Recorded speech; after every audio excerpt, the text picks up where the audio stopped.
RV, four-wheel drive, and performance automotive 410 sprint cars feature event is underway.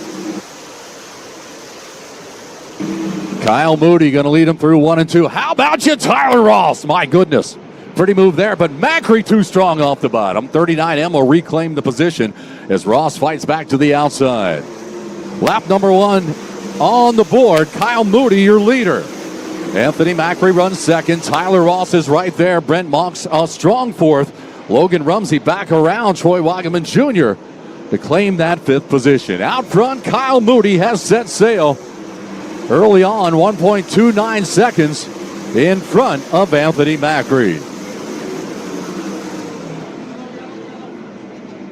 Caution out for Chris Frank, who's turned around in the yellow 00 here on the front straightaway.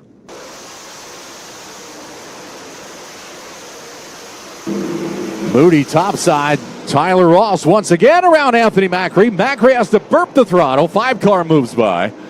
Tyler Ross into the runner-up position. Anthony Macri runs the bottom. Tyler Ross into the runner-up position. And hello.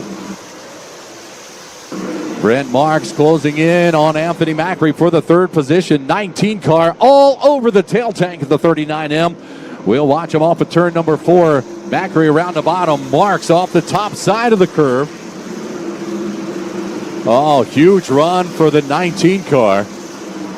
Marks once again all over Macri into turn number 3. Macri changes it up, goes topside. Marks off the bottom. Macri able to hold the 3rd spot. 5 laps into this one. Troy Wagaman Jr. in the mix now. Brent Marks closing once again on Anthony Macri. Macri finding his rhythm. Tyler Ross in the 5-car runs second. He is within 3 car lengths of the leader, Kyle Moody, as we complete lap number 10 of 30. Moody to the outside of Cole Knapp as he looks to put the 6-car a lap down. Front runners now closing on one another. Moody, your leader. Tyler Ross, 3 car lengths behind him. Moody unable to dispose of the back markers. Ross goes to the bottom. Macri closes on your leader. Tyler Ross is there. Battle for the lead into turn 3. Moody to the bottom.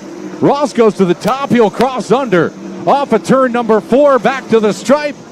Tyler Ross for the lead, but caution flag waves. Oh, my goodness.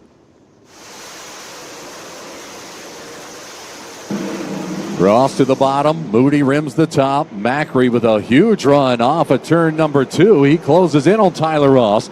Troy Wagaman Jr. pulls the trigger. Slider underneath of Marks. Marks turns it back under him. They race wheel to wheel down the front straightaway. Watch them into 1. And while this is going on, Ryan Smith is in the mix.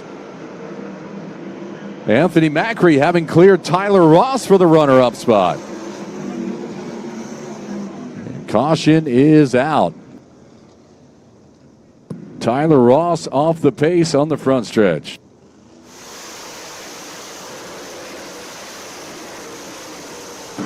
Hey, how about you, Danny Dietrich? Logan Rumsey, my goodness, son. 41 cars squeezed between the 3Z and the outside retaining wall. But Dietrich snookered them both. Rumsey is there. He'll hold the spot. He runs 6th. Macri with a slider for the lead. Moody going to fight back on the inside. Watch him into 3. Moody slides and Macri comes down off the banking. Marks is there. Battle for the lead. Anthony Macri got him. Brent Marks now underneath the 99M. Cannot clear the 39M of Anthony Macri. Problems for, looks to be the 33 of Gerard McIntyre Jr. Moody to the bottom. Macri streaking away. Marks all over Moody getting into 3. Ryan Smith in the 69K car around Wagaman. He'll clear him.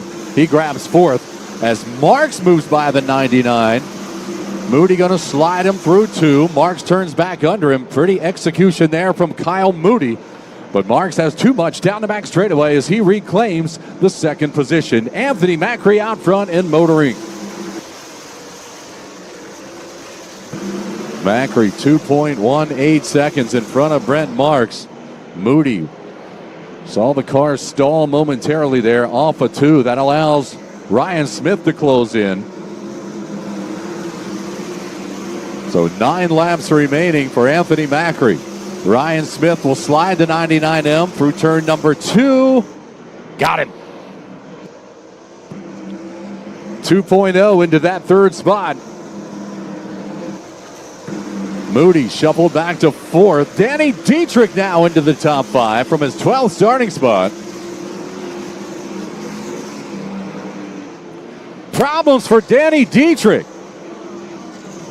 He has lost a wheel. 3. Smith off the middle of 4. Hello, Ryan Smith. My goodness. 4 cars now battling for that 4th position. Wagaman, Moody, Rumsey, and Zierfoss. Mixing it up into turn number 3. Rumsey around the bottom. 4 laps remaining for your leader, Anthony Macri. Rumsey in the 6th position in that 41 car as he pulls underneath of Kyle Moody. Race for position down the back straightaway as we catch up with your leader here, Anthony Macri, into turn number 1 with 3 laps remaining. 75 100ths of a second, 3/4 of a second. The advantage over Ryan Smith that time by down the back straightaway. Into turn number 3, top side he goes. When he comes back, you'll see the checkered flag. 16th win of the year, 7th career win at Babs Motor Speedway.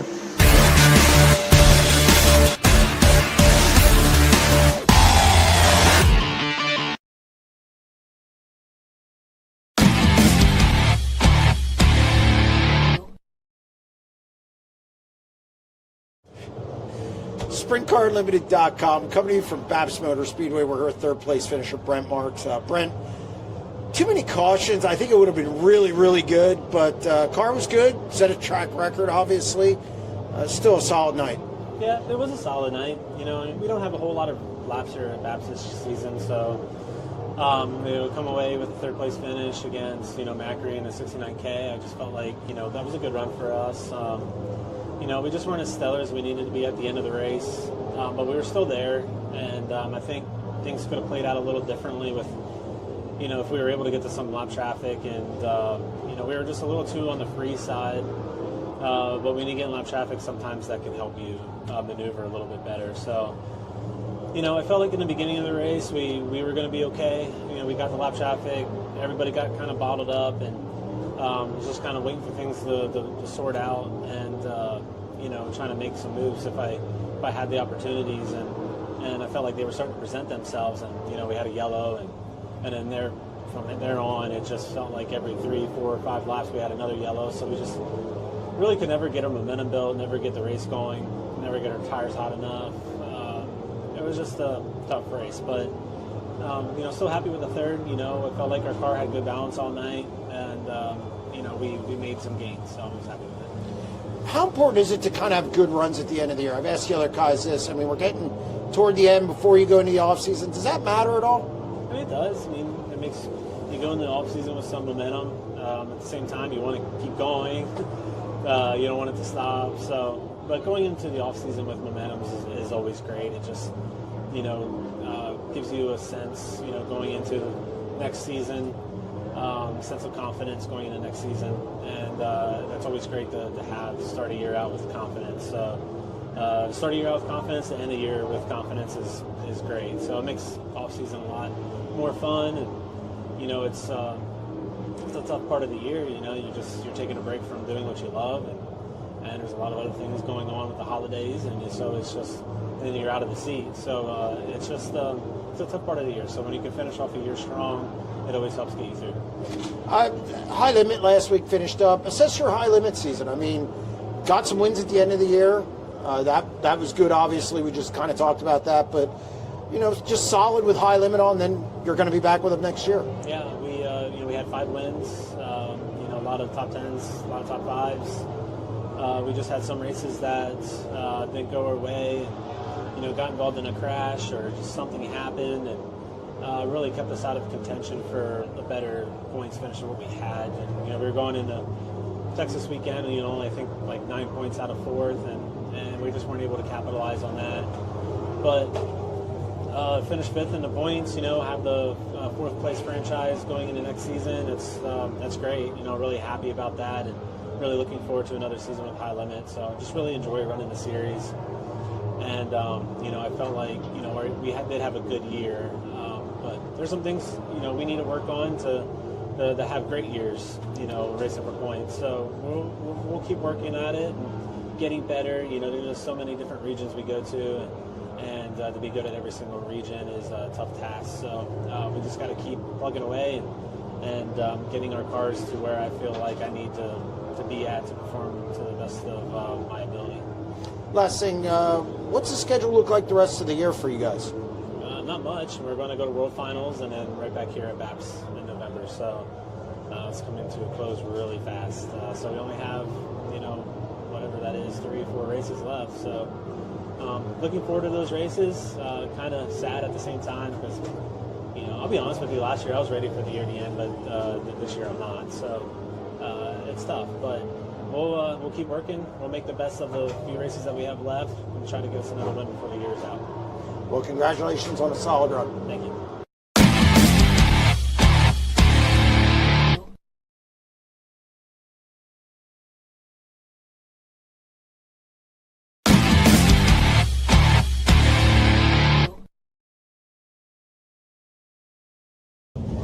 SprintCarUnlimited.com coming to you from BAPS Motor Speedway. We're here with second place finisher Ryan Smith. Ryan, a good run out there. You were able to get past Brent Marks late. Just couldn't get enough drive off the corner to get Anthony. Yeah, I just couldn't find it. I was searching there at the end, trying to find a little bit of speed. I got going really good. I actually kind of felt just like the guy that owns this car, moving around, kind of rolling through the middle, running off the bottom and squeezing the throttle, keeping it hooked up. Just couldn't find enough to get to him quick enough. I think 3-4 more laps, I would have been right there on him. We were really good. Didn't really make a whole lot of changes at the red. Just I think the racetrack came to me, and I manned up and got the link back and got moving around. And all in all, I think these guys are probably getting tired of running second. So hopefully we can get them a win before the end of the year. Now, looks all the cautions. Did that kind of hurt you because you wanted to maybe get it in traffic a little more? Yeah, I'm a long run racer. Longer the race goes, the better I get. You got to reset 15 times in one race. It changes the game. It's more of a chess match. You're starting on the outside or inside, where you're going to go in turn one. And a couple times I made the wrong choice and they got saved by another yellow. So it's it's all part of it. I think they did a good job today with day racing for a racetrack. I thought that was pretty awesome. This team this year, how much fun have you had this year running this car? It's kind of rejuvenated your career. I mean, we've talked about it throughout the season. It's been huge for you. Yeah, absolutely. It's been a blast. Like you said, I was on the verge of giving it up and got this thing, and it was either going to be me or I got to quit, and then we got it figured out. So awesome. It's been a great year. Denochick with the 6, picked that program up too. Just being confident and having a blast with these guys, with Greg, surrounded by good people like we talked about before. That's key in this sport, being confident and just having fun. As soon as it ain't fun, you don't do it. So I'm back to having fun again. Well, and they're giving you more races than you thought you'd have. Yeah. I don't know. They must like it. If we're just having that much fun, or if I'm just that lucky. But no, it's I'm blessed to have the second shot to get back in the seat. After some years of kind of rounding my game a little bit, maturing and stuff like that. To get back in it now with 10 years under my belt has been a blessing. So it's been fun, and hopefully we can do it again next year. And you might go to Charlotte. Yeah, we're talking about it. I got committed.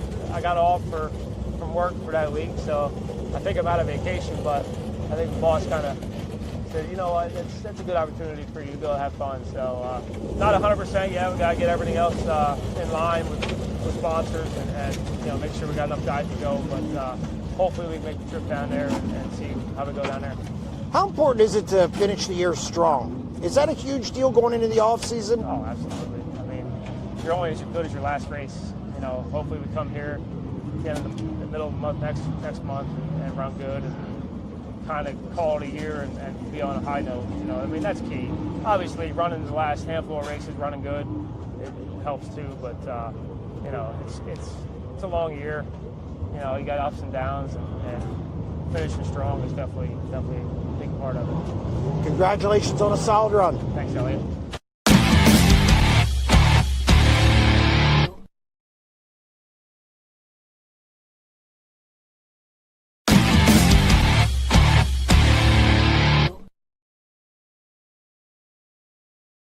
SprintCarUnlimited.com, coming to you from Baps Motor Speedway. We're here with winner Anthony Macri. Anthony, a little dicey, fell back to second there, and we're being challenged. Well, actually, third at one point.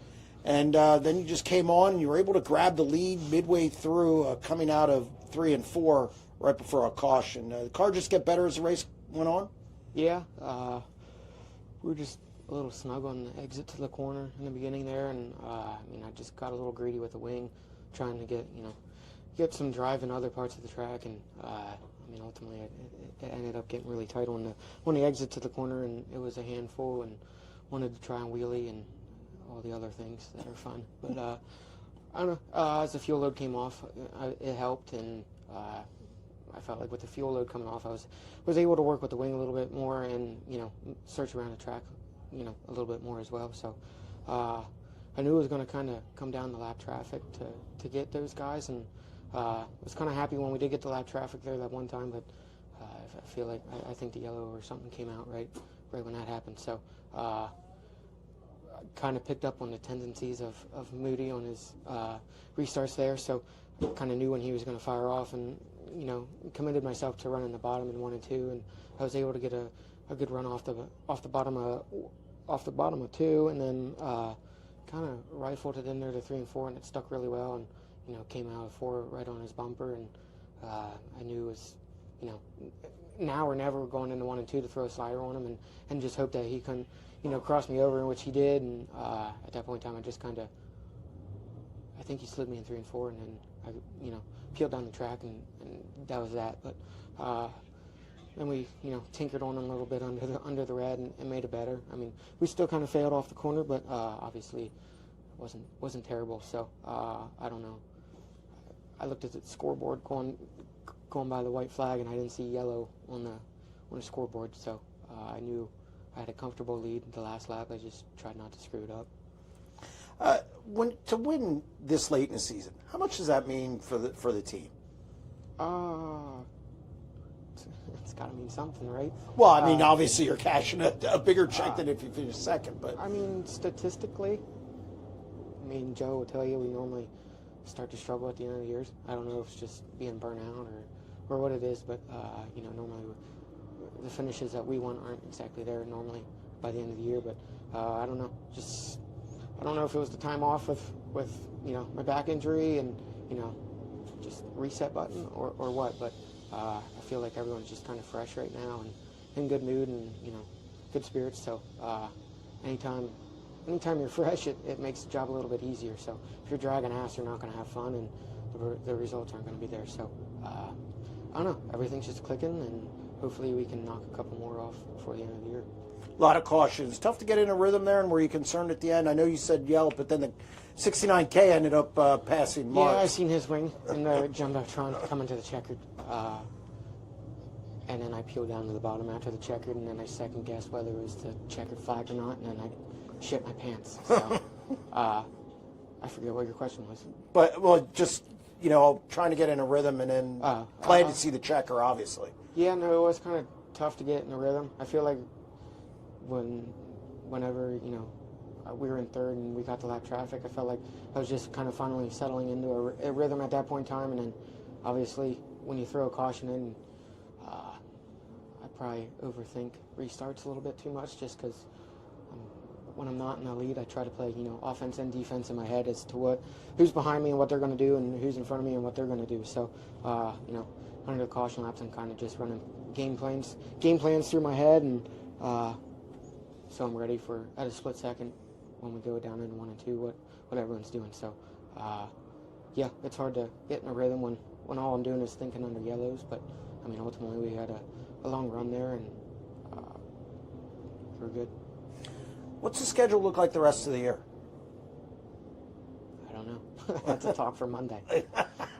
I assume you'll be back, obviously, in November here, but, I mean... Yeah, Bridgeport next weekend, I think Yep. it is. And if you go to Charlotte. Yeah, Charlotte's the one that's kind of up in the air right now. So we said we'd decide on that this week, but that's all I'll say. That's fine. Last thing, another good year. I mean, you just keep putting these good years up, these double-digit win seasons, and it's a far cry from where you were 10 years ago. Yeah, 10 years ago I was wadding them into the catch fence. So, I mean, it's definitely. I mean, I don't know. It's really special to be able to do something like this, and you know, to have the success that we do. It makes it even more special. So, you know, not many people can say they want to, you know, crown jewel like the Kings Royal outside of Pennsylvania, and you know, we've, you know, accomplished a fair share of stuff around here too as well. So, I mean, Speedway championships aren't easy to come by, and it takes, you know, you got to put consistent nights together, and that's another one where you start to drag ass at the end, and I don't know. It's just these guys don't ever give up, and you know, I don't give up on them. So I hope these guys know I give them 110% every single lap, and normally the thing comes back wadded up. It's because, you know, I was giving them my fullest potential, and I overstepped it. So I don't know. It's really special. Unfortunately, we race so much and you know, so often that you don't really get a chance to sit back and really think about everything that you have accomplished. So it's normally a wintertime thing, but it's definitely special to be able to accomplish everything that we have accomplished, and to, you know, knock off double-digit wins a year. Well, congratulations on another one. Thank you.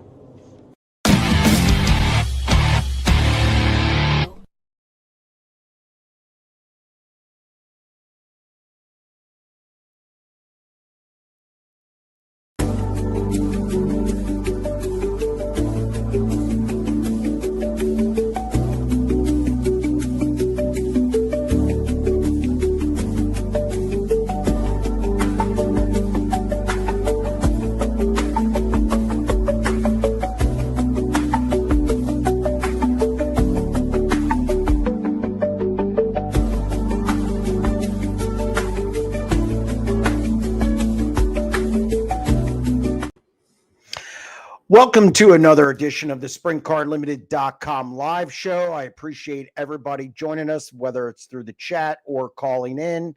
We have a lot to talk about, so we're going to jump in with a couple of topics that you may want to hit on. And at the top of the list is Dason Pursley. The news came out last Friday that he was officially joining Casey Kane Racing. This has been rumored for quite some time. It's a story I've been sitting on for probably close to a month, maybe. And we were finally able to put that out. And I also talked about it on the 90 at 9 on Monday.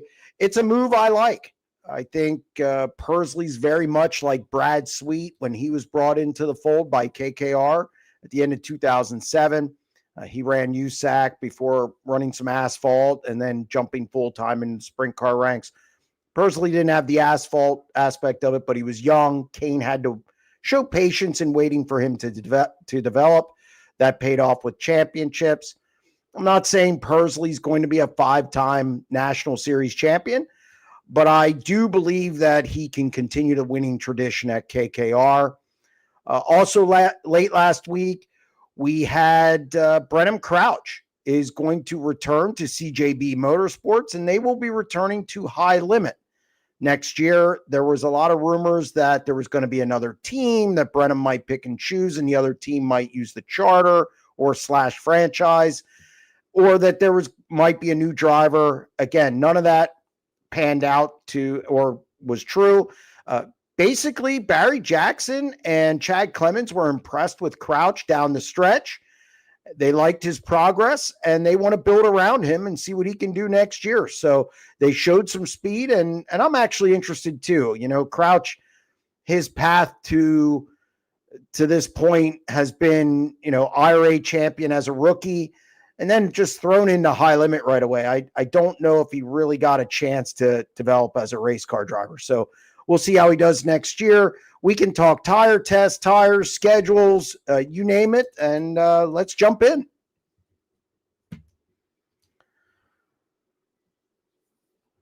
Will we find out at World Finals new rides for next year? Any word on the Book 13 hit their plans for next year? I don't know when that's going to be released. That could be a little bit. I think they're in the selection process. I do know they're talking to another driver this week.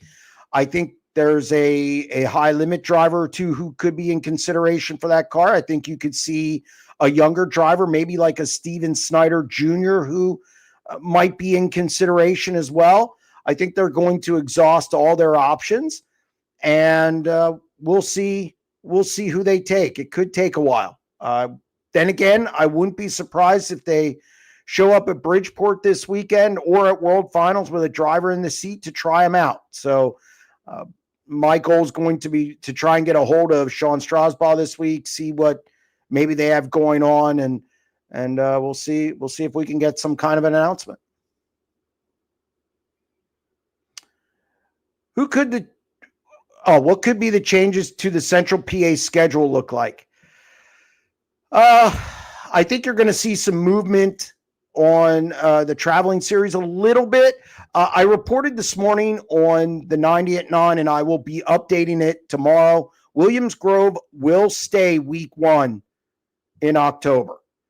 That hasn't been officially announced, but I was told today that yes, it was looking like it was going to be the second weekend, but it has since moved back to the first weekend of October. So that will not be a change, which means there'll be another weekend available for the Dirty Jersey finale at Bridgeport. So, I could see that staying as long as it does well. So that's one change that won't happen.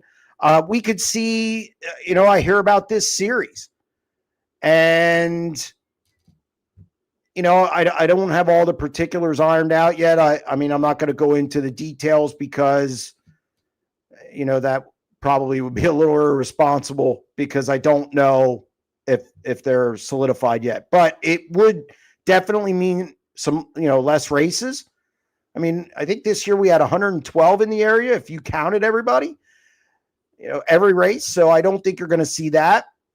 And I think you're going to have some Lincoln and Port Royal where they work together and lay down a time or two for each other, maybe 5 times, something like that, for these series races. So I think there's some good things with it.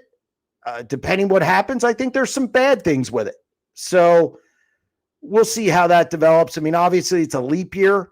So how does that affect the schedule? Knoxville's back a week. So how does that affect the Central Pennsylvania schedule? The Outlaws, I think Let's Race 2 is going to move a little bit.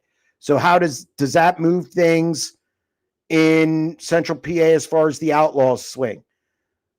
All things, I think that we're going to have to wait and see when these schedules come out. So I think it's kind of like a silly season for schedules as well, which is why I did this morning's show. So it'll be interesting. We got Marie on line 1. Marie, how are you? Good. How are you? I'm doing okay. What do you got for me? Okay. Now, since we got on the Pursley thing, I want to get on about Tech 2, about Rodine and Busch. I want your opinion on, do you think that they can be contenders for a championship at all? Next year? Next year. No. I don't think Pursley's to that point yet. I think we don't. I think Rico's obviously still the favorite. I think Aaron Reitzel's a guy who, I mean, where would he have been if not for the injuries and whatnot this year? So he was in the hunt till the end in the owner's title. So I can't help but think now, a year out there, that he'll be even better. And do they get an outlaw guy to jump? So I think that's a lot to ask of Pursley the first year with KKR, but I do think he can win a couple races. I do think he can be better this year. I think he's going to continue to get better, and maybe down the road can be a championship contender. Well, my question is, the Busch car and the Rodine car, do you think they have the ability to win a championship? Because I really wasn't happy about either of them cars they got this year for rides, because I don't feel they can finish a season to be contenders for a championship. I just want your opinion on that. The Boot car and the Rudine car, I don't think they're championship contending yet. And the big thing is you can't fall out of races. And both of them have had some mechanical problems this year. I sometimes think Justin Peck has a black cat following him around a little bit. It seems like there's always some kind of, I don't know, a flat at the wrong time, or it's getting in somebody else's mess. You know, somebody crashes in front of them, or they have a motor issue or something.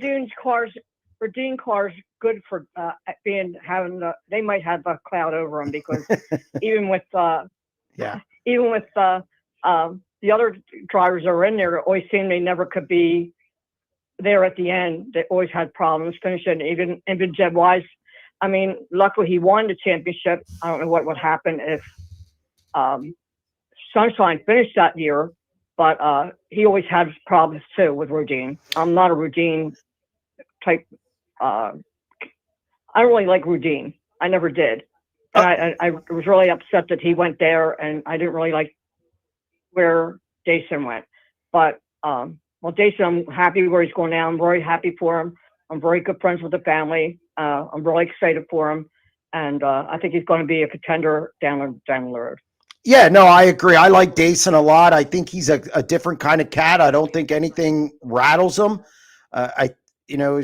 Covering a lot of athletes in the last, since I wrote about other sports and of course racing, you see a lot of different personalities, and I like Jason's. I think he's definitely going to develop into a guy who's at KKR a long time. And I just think the Boot car and the Rudine car need to, they got to finish races, and they got to be more consistent. Consistency wins championships, and they need a little work in that department. So we'll see how they do next year. And who knows, maybe Jason was a good chance for him to figure out things out too. Yeah, no, I think he's good at that. Yep, nope, I think he'll be fine. Yeah. Okay, I just want your opinion on those two cars and what you think is going to happen if they ever would be able to be contenders for it. Yeah, that's going to be. Thank you for taking my call. No problem, Marie. Thank you for calling. Okay. Take care. All right. What else do we got here? Have you considered doing a deep dive on a singular subject rather than on an individual guest?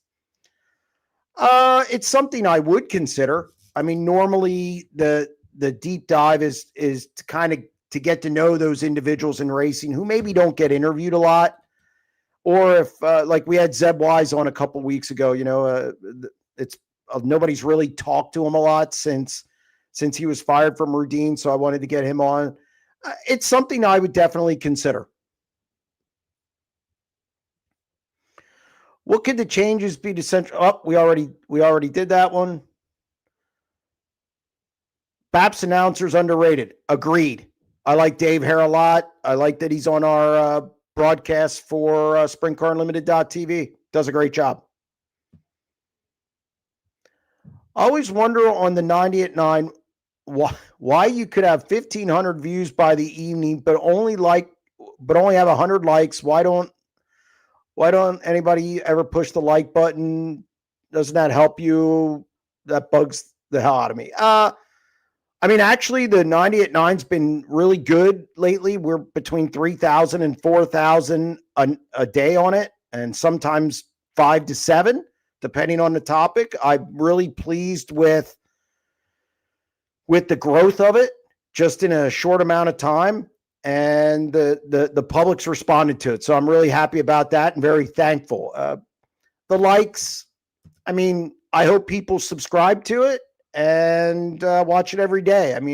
I can't control what people do, so I don't really worry about it that much. I talk about pretty much what I think is either relevant or what I want to talk about. So I just hope people like it, view it, and subscribe to it.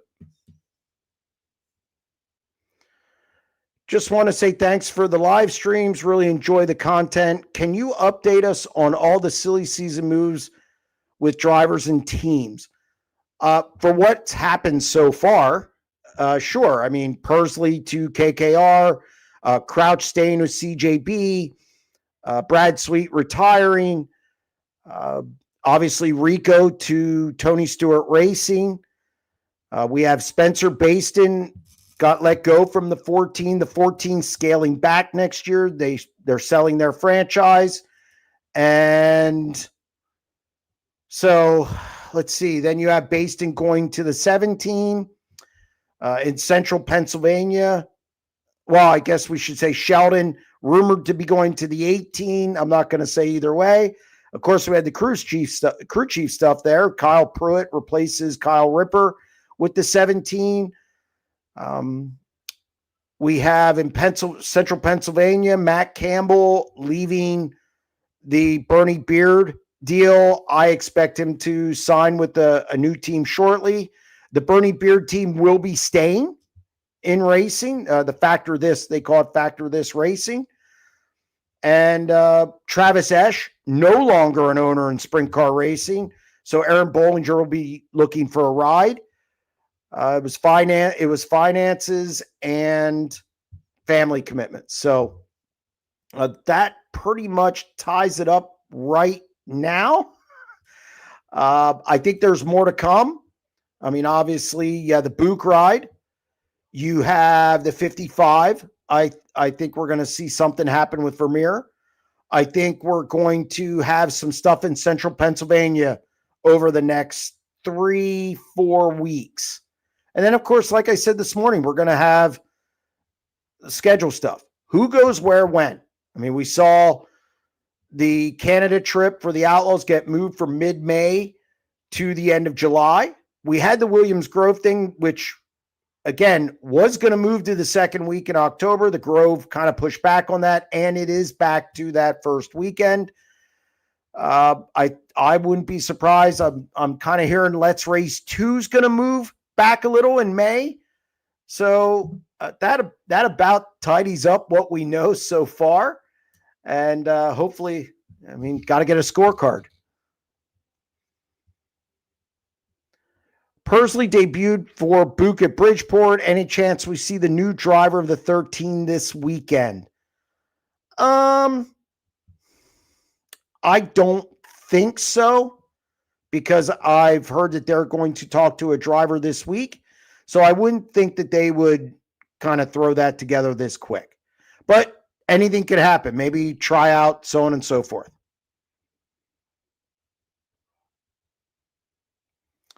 Saw some of the driver possibilities for the Book 13 on Chase Rodman's video. What would you think the likelihood of Briggs Danner taking the seat? I would be greatly surprised. I have not heard his name at all associated with the Book car as of now. I don't think it would be a bad choice, but he does run USAC. He's doing pretty well in USAC. I don't know if that's a move he'd want to make. Do you really think Port Royal and Lincoln can work together? They really need to, because the fans can't afford to go to all these races. I think they can, within the framework of if there truly is a series coming. I think you almost have to. So if both of them are going to be a part of it, which I think they will. So yeah, I think they can. As far as ticket prices, I hear this is a hot topic every week. And I think promoters better start listening to fans, because I don't believe fans spend more money. I think they move money around.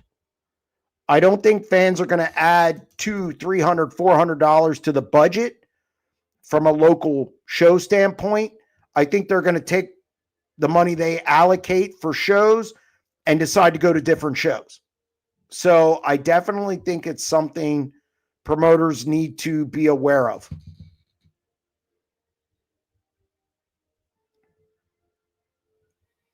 Last week, you gave High Limit an A- on the season.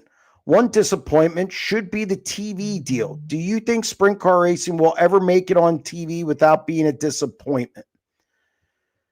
My concern for sprint car racing on TV is just time. It's not like now, if you watch the Dodgers Blue Jays game last night, it went a little over to the tune of about 3 a.m. It's an oddity, but okay, the NFL starts at 1 o'clock and it's over between 4 and 4:30, sometimes a little earlier if they're running the ball a lot. You can't do that in sprint car racing. And it's not big enough to draw a big enough rating where you're going to push other programming out of the way for it. So yes, I do have a concern. I don't view the FS1 deal as a disappointment.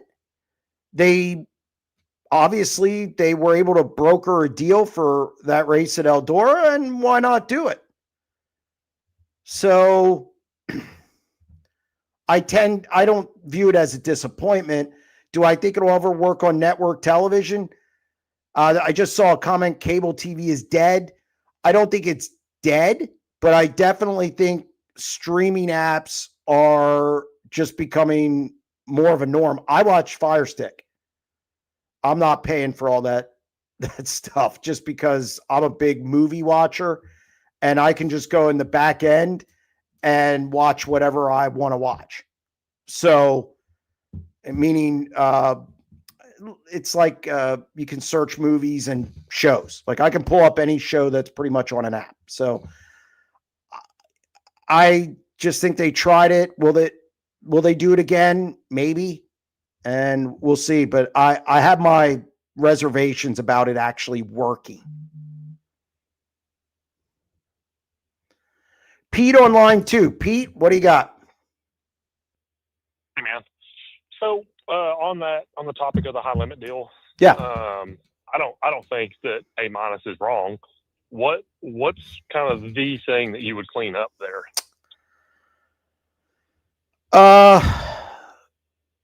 First off, and it's not their fault. It's going to take 4 to 5 years to get a good schedule where you're not going places where the stands are empty or appear to be empty. That's number one. That's not their fault. It's just going to take time. The Outlaws have an established schedule and they can, kind of maneuver it better. I think they need to clean up some officiating stuff.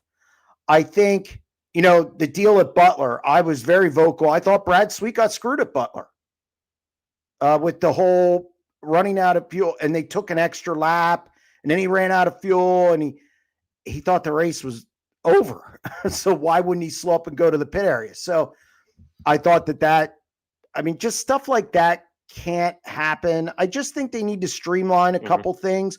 I think Mike Hess does a great job.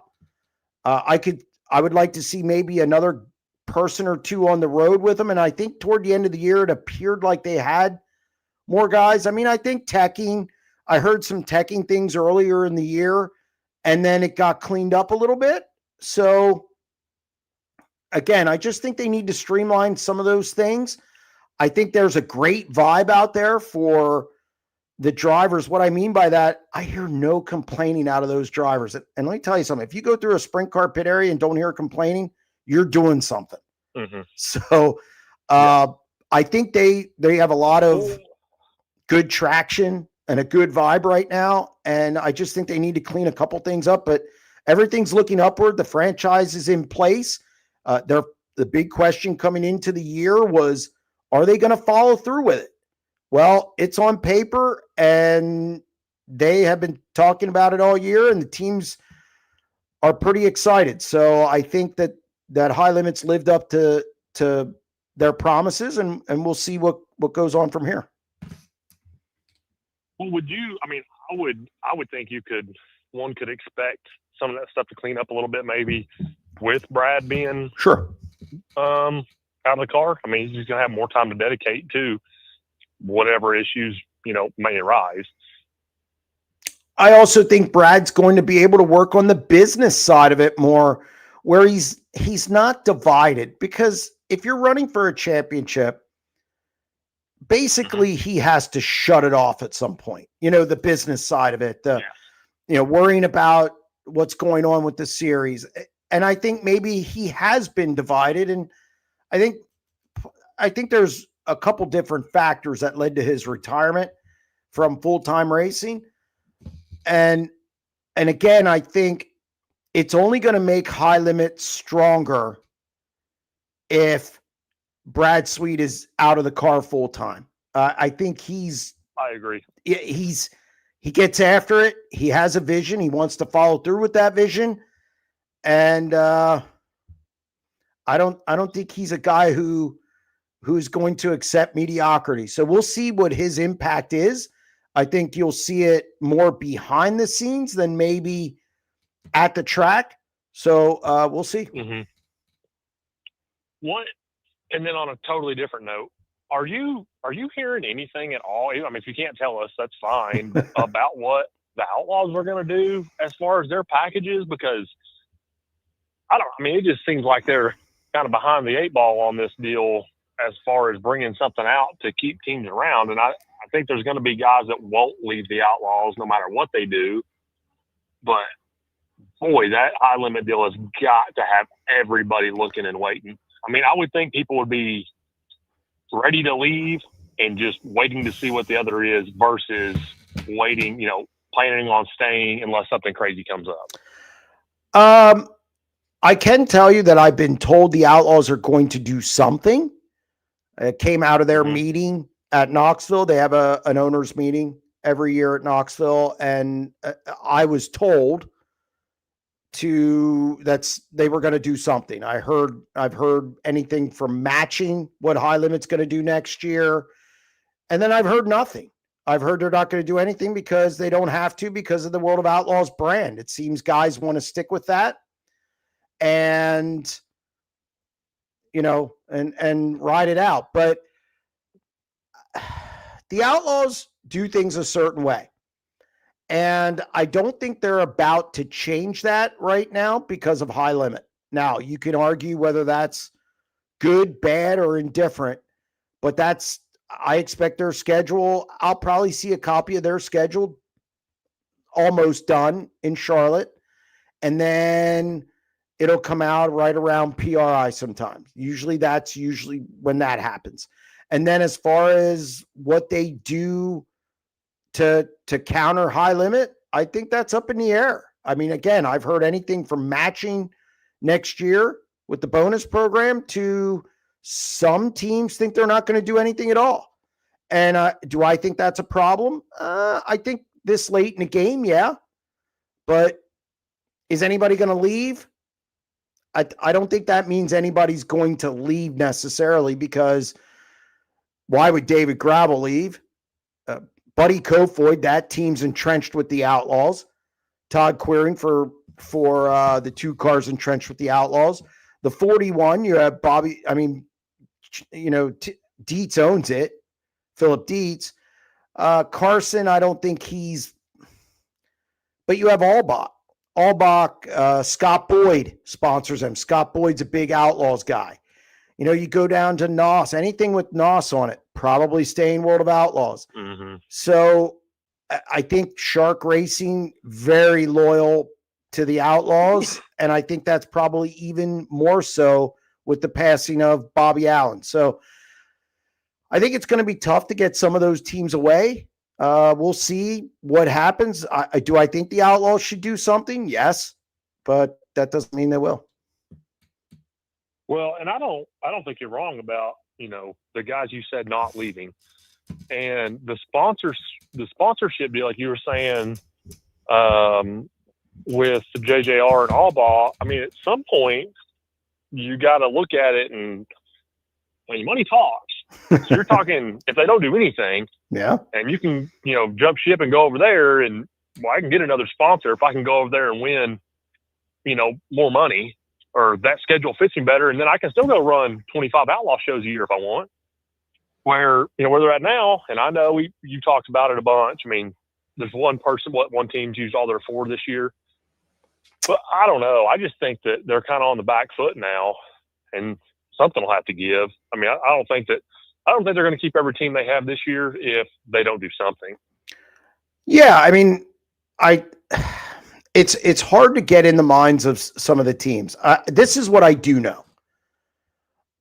If I'm the 41, and look, I gotta say, I'm not high limit side or outlaw side. I'm down the middle. I just report and look at what I see. This is what I know. I know in 2028, it's like 600,000 to win to have the top franchise, and then it jumps to 625.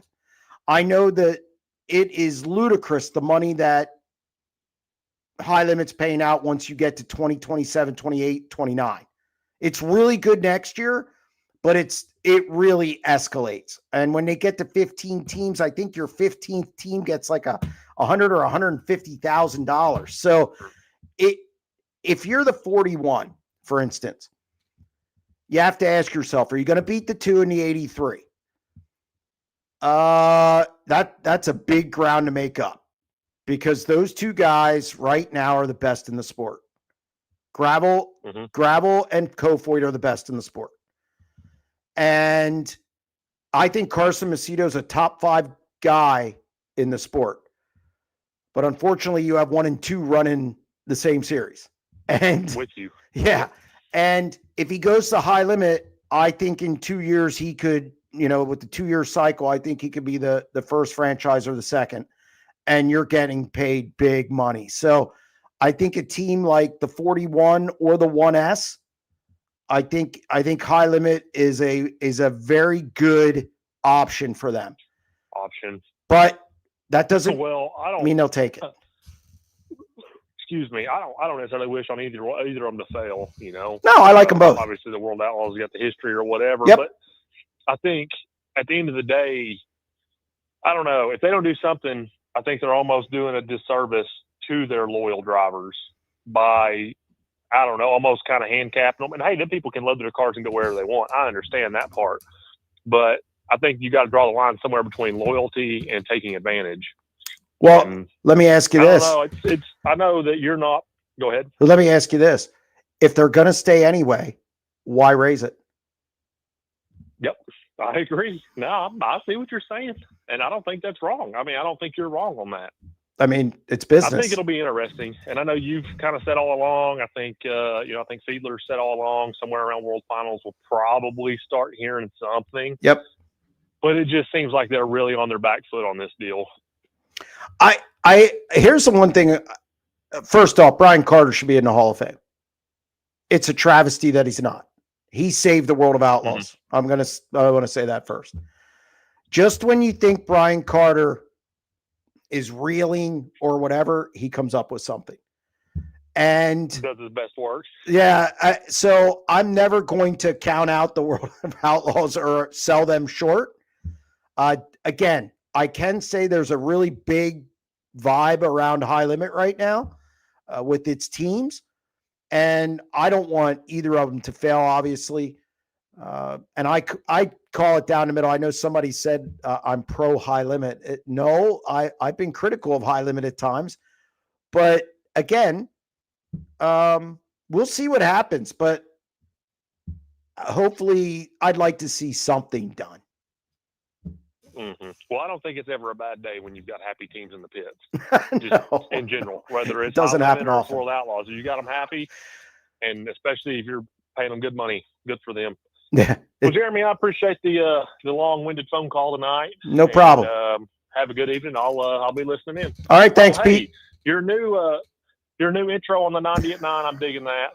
You teased it last week. I'm digging that deal. There you go. Thank you. I got to thank Callie Landis for that. She put that together, and she did a good job. That's a good one. I appreciate it, man. Have a good night. Yep. Thank you. Bye. Bye. All right. We got Pat on line 3. Pat, how are you? Hey, Jeremy. Just wanted to say I thought we had some pretty decent racing last week at BAPS and at Atomic. I thoroughly enjoyed watching both those shows. I think we were very lucky to see some good racing. Really feel bad for, is it Tyler Barr? Is that his name? Oh, Tyler Ross. The kid, Tyler Ross. Yeah. Yep. Yeah. Man, I was really hoping to see him or Moody or someone else pull that off. I just think it would have been great to see kind of an underdog. But tell you what, I'm becoming a fan of Ross, and I want to figure out how to buy a T-shirt from the kid. Just I like supporting the underdog. But also, I want to go back and talk a little bit about the high limit and outlaw deal. I just think, before the Outlaws could be kind of cocky and arrogant because the USA group and the NSL didn't have the money behind them, where this one's got a lot of money behind them. And yeah, if I'm a car owner and none of this would have happened without, people bag on what happened at Badlands when Chuck Brennan owned Houston, but he upped the pay all across the country for sprint car racing. He did.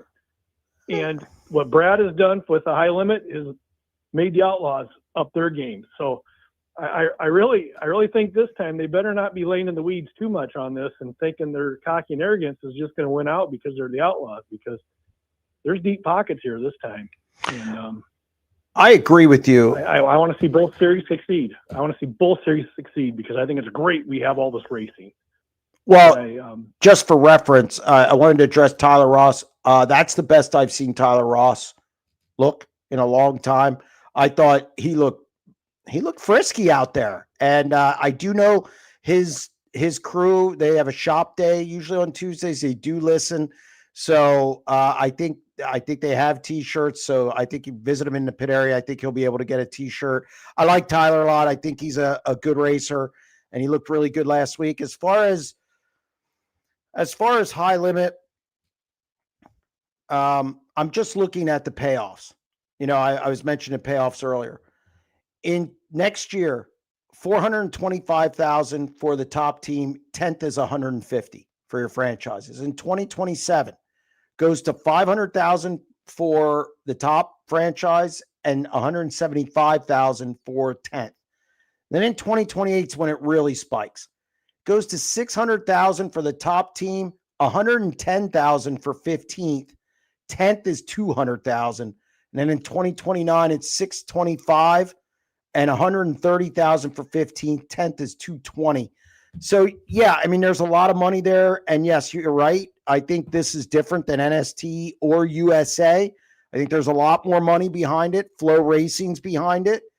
And Brad Sweet, I think, has the benefit of being a former driver and being in a lot of drivers' meetings over his career, listening to a lot of drivers.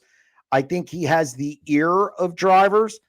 So I think that dual role benefits him. Plus, he's promoted races, and of course, he has Chico. So it's going to be interesting to see how this all plays out. I think I'll be writing and talking a lot about High Limit, the World of Outlaws, and scheduling, and all of the business side of sprint car racing over the next few years. My question is also, don't you think they're kind of laying in the weeds a little bit too with the high limit a little bit? I mean, all of a sudden now you can tap maybe this your connection with Hendrick a little bit. Hey, we could use some, I think it gives you the ability to maybe talk to a few new sponsors, potential new sponsors. It never hurts to have Hendrick, on the bottom of the web page, and I guess the names of corporations are kind of bringing to the table a little bit. I don't think that hurts.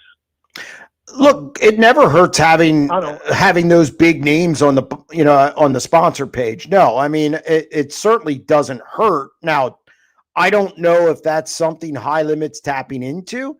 I think that's a question for Brad. I'm sure he has a spreadsheet of people that he's going to talk to or does talk to already. I mean, but it doesn't hurt. No, I mean, having big companies like that or big organizations like that on the bottom of your sponsor page, it looks good. Yeah, I just think there's I don't know. I just think there's so much momentum right now with the High Limit, and I think and I can't agree any more than what you said with Brad. I think now that Brad is going to be kind of, hate to say it, almost unleashed and have more time on his hands, boy, I see great things coming in the future, and I don't know. Right now I don't want to bet against Brad. I just don't. Well, that's probably wise. And again, it's the new thing and Brad's kind of innovation. And on the World of Outlaws side, you have tradition and you have a name that is huge and does sell. I mean, we can't undervalue the name of the World of Outlaws and what they've meant to this sport.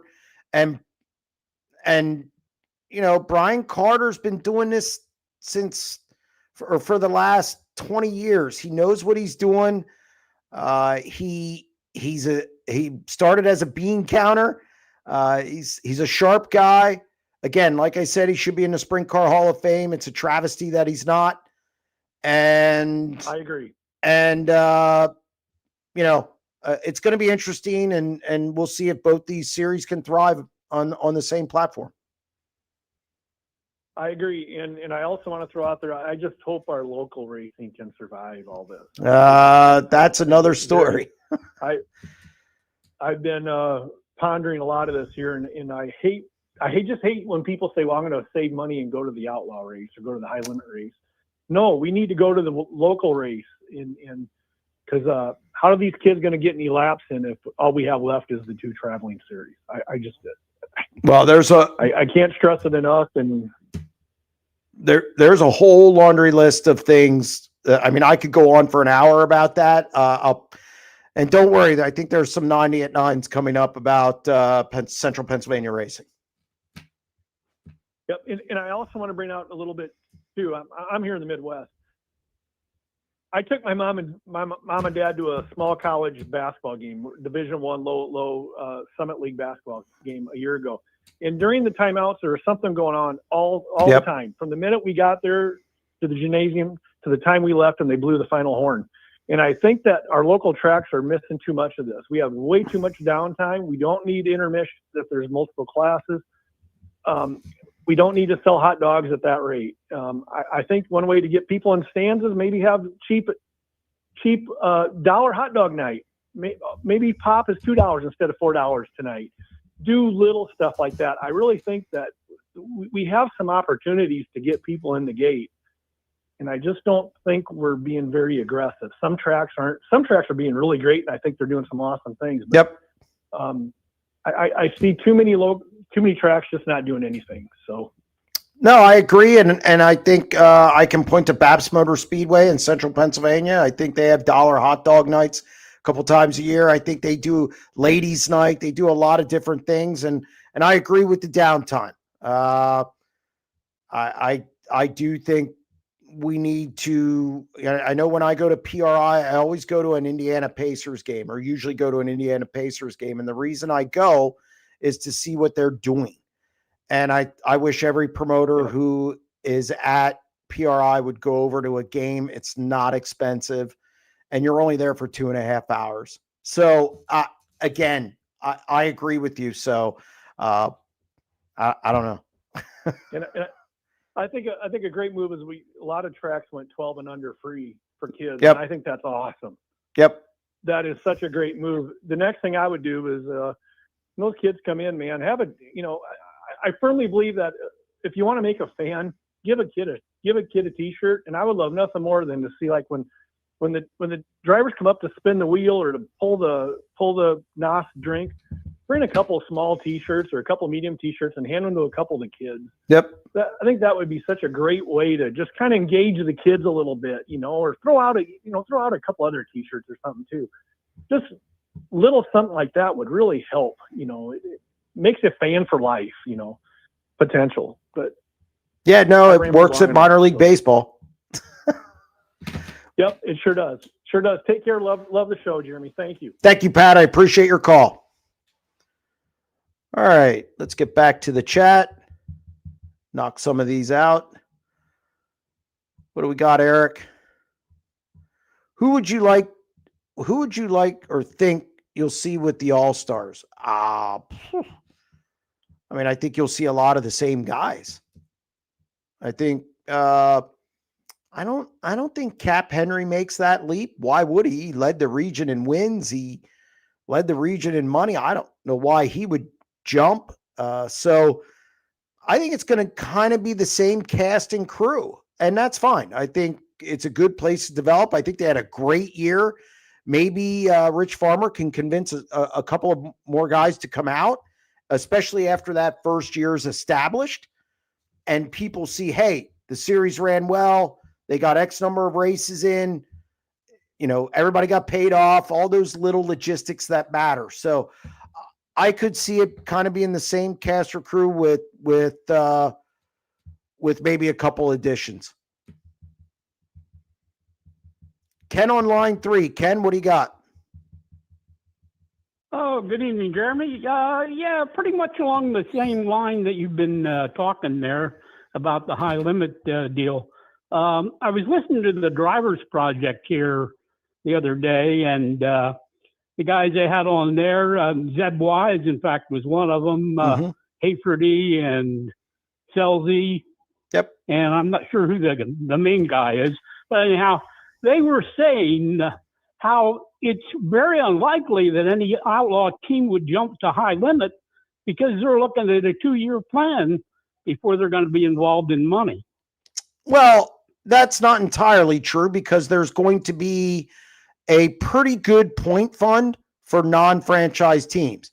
So while they'll have to wait, the 2 years to get the franchise, the other option is you could buy one, or I think there's only going to be one available, maybe. Well, there's some at-large ones. Don't kid yourself. There's some at-large franchises.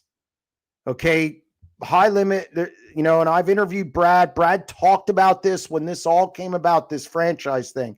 And he did mention that high limit has a few franchises that they may use and sell themselves. And it'll be the lower ones, obviously, below the people who have run the series from the jump. But there's that option. Okay. And then the other thing is there's going to be a non-franchise point fund. I think it'll be interesting when Brad and High Limit release that. They have not released it yet. It's coming. And I think that's going to be a big factor in whether anybody jumps or not. They're going to look at what the Outlaws produce, and they're going to look at this non-franchise one, see if it's worthwhile. And then in 2 years, I'm not saying Carson Macedo and the 41 are flipping. That's not what I'm saying. I'm saying, let's say they did. Sure, the first 2 years, maybe it's basically what they'd make with the Outlaws. But that third and fourth year, it's going to be high. So I think it's just, are you investing in a team long-term, or are you looking for the quick score? So I think that's what you got to ask yourself as a team at this point. Well, I think one of the things that they said was the bottom 5 guys on the Outlaw Tour pretty much stayed there the whole year because they were guaranteed $1,000 a night to show up. Does the high limit give the guys $1,000 a night just to show up? No, it's all part of the franchise. So yeah, no, that's all part of the franchise portion of their payout. So the bottom 3 in the points, they had 13 guys that ran the whole year. Yeah, I believe. The bottom 3, did they receive anything this year? I don't know that off the top of my head. I think they got something. But again, that was this year. The franchise doesn't kick in until next year. Right. So this year, yeah, they got some. But again, it's next year's the franchise starts.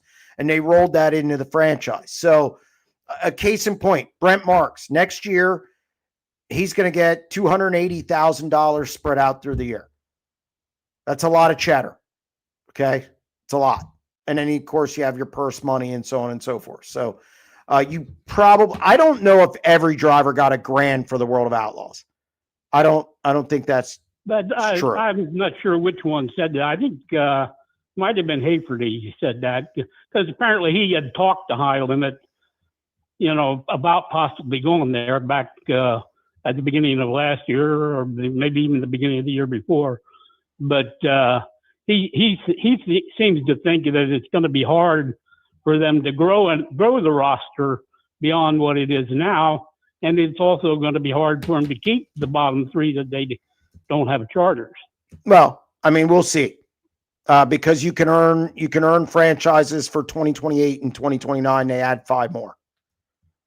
Yeah, they got 3 guys that'll be eligible for one, Yep. not next year, but the following year. Yep. It's a 2-year cycle. And well, the other thing, well, Dominic Selzy was on there, but not Gio, and he talked about Gio a lot, but he didn't give any indication if he's definitely going to be in the high limit side or if that hasn't been settled yet. I will say it'll be announced sometime in 2 weeks. That's all I'll say about it. Fair enough. That's all I'll say about it. Okay. That's pretty much it's pretty much the rumor that's been going around about the franchise and so forth. So I guess that's what we're going to hear. All right. Well, it's always good to talk to you, Jeremy. Thank you very much, Ken. I appreciate it. All right. Is Zierfoss running for Eichelberger next year? I think that's still up in the air. Last I heard. I don't know if Zierfoss wants to return to the road. I mean, I know it's something that he liked. So we'll see. Again, I think that's yet to be determined. Mike on line 4. Mike, what do you got? Yeah, I wanted to check on your opinion and where these guys came from, the young drivers. Okay. 2 of them that have caught my attention is this Steven Snyder. Mm-hmm. And I don't know anything about him. And the other one is the one who just, Ryan Smith? Not Ryan Smith.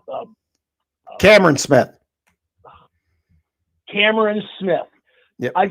If you give me a quick history of those 2 guys, maybe. Steven Snyder Jr. he was a micro guy and he won a ton of big paying micro races. I think he reached $100,000 in 1 year in a micro, which is, I believe it. I think that's the number, and it's an unheard of number in micros. Won every big race the 1 year. And then of course, Kurt Michael brought him in, and put him into 27.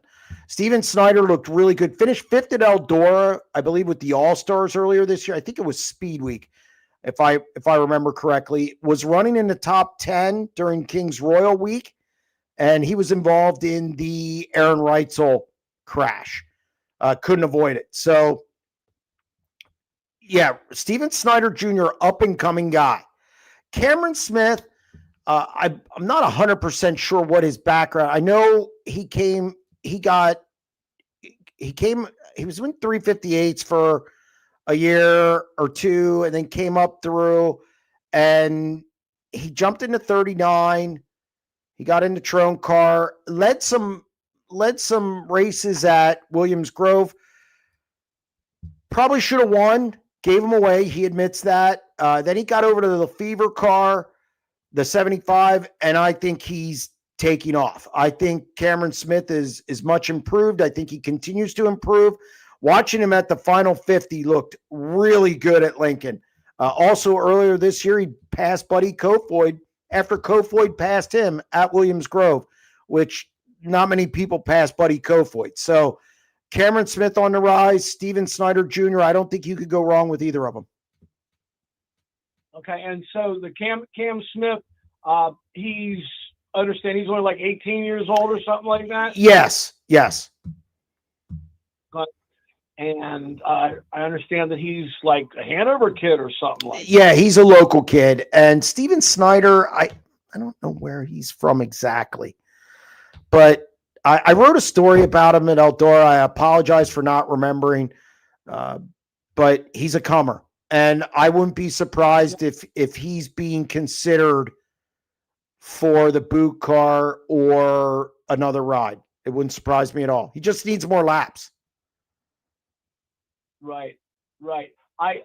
He caught my attention earlier this year. I thought it was high limit, but whatever it was high level competition. And Yep. He was absolutely holding his own. Yeah, no, he's really good. How do you, so he's again like 18 years old or something? Yeah, he's young too. He's from Maryland. Just came over the chat. All right. Last thing. How do you win $100,000 in a micro sprint? How do you even do that? I don't know. I would trust me. When I was told that, I was stunned. So yeah, I don't know how you win that much, but he was really good. Cameron Smith was also in micros. I do know he's related to the Gladfelders. Thank you very much, JT. I know Tim Gladfelder's been helping him, through this process. But yeah, I couldn't remember if he was in micros or not. But yeah, they both look really good, and I'm anxious to see how they develop moving forward. All right, that's it. Appreciate you. Thanks, Mike. I appreciate it. All right. Comments on the rumors about the Kings Royal for next year. What rumors? I've heard no rumors about the Kings Royal. I know it's moving back a weekend just because of the schedule. It's from what I gather, it's the same deal.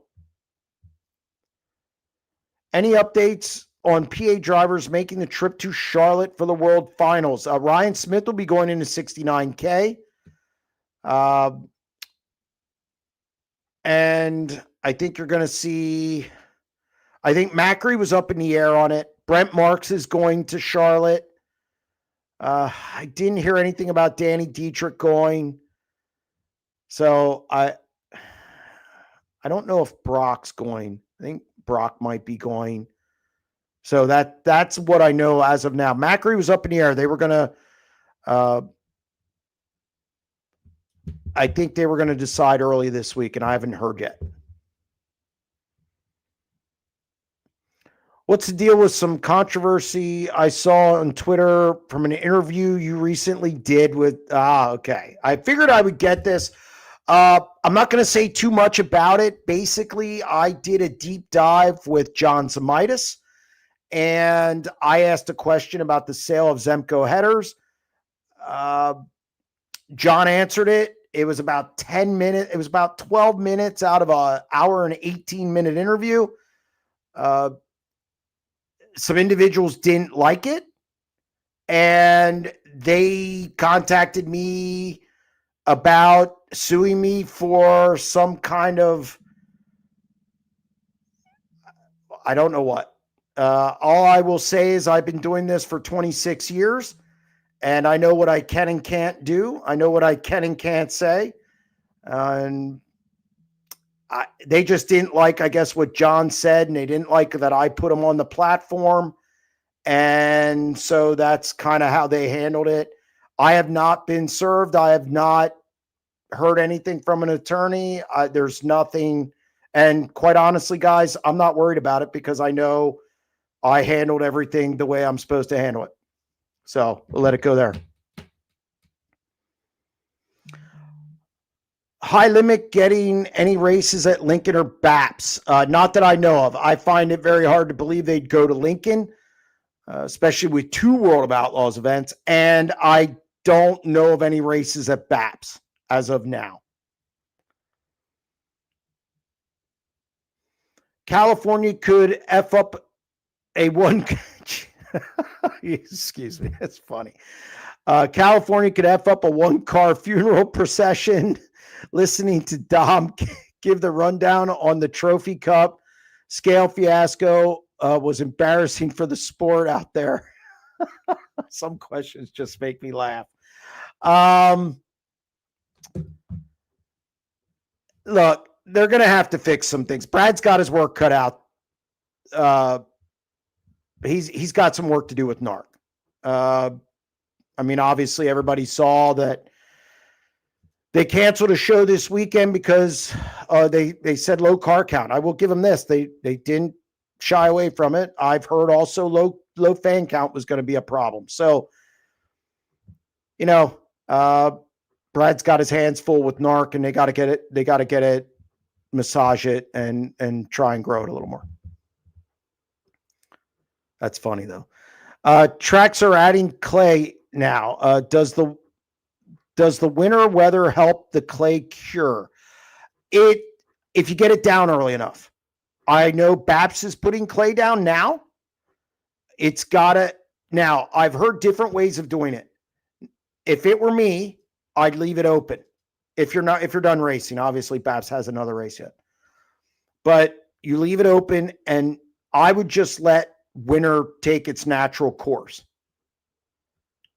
I've heard from a lot of track guys that is the best way to do it. Now, again, I'm sure everybody's different, but yes, the winter does help it if it's done correctly. You got to get it on before it freezes. Putting it on afterward, it's not as good.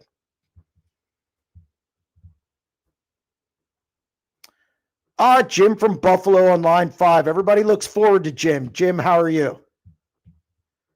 Yeah, I'm sure they do. You give me too much credit.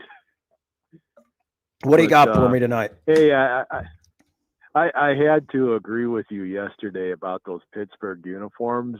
They weren't prettiest thing. Yes, they were terrible, historic, but they were ugly. But you know why they did it? They did it. It was a throwback. Look, I didn't like them, but they were a throwback to 1933, and they had a crest on it to honor the city. I get it. So I can't beat them up too much. I didn't like them, but that's what they were. Yeah, I understand. That's why I said I knew they were historic. Yes. But just a couple thoughts.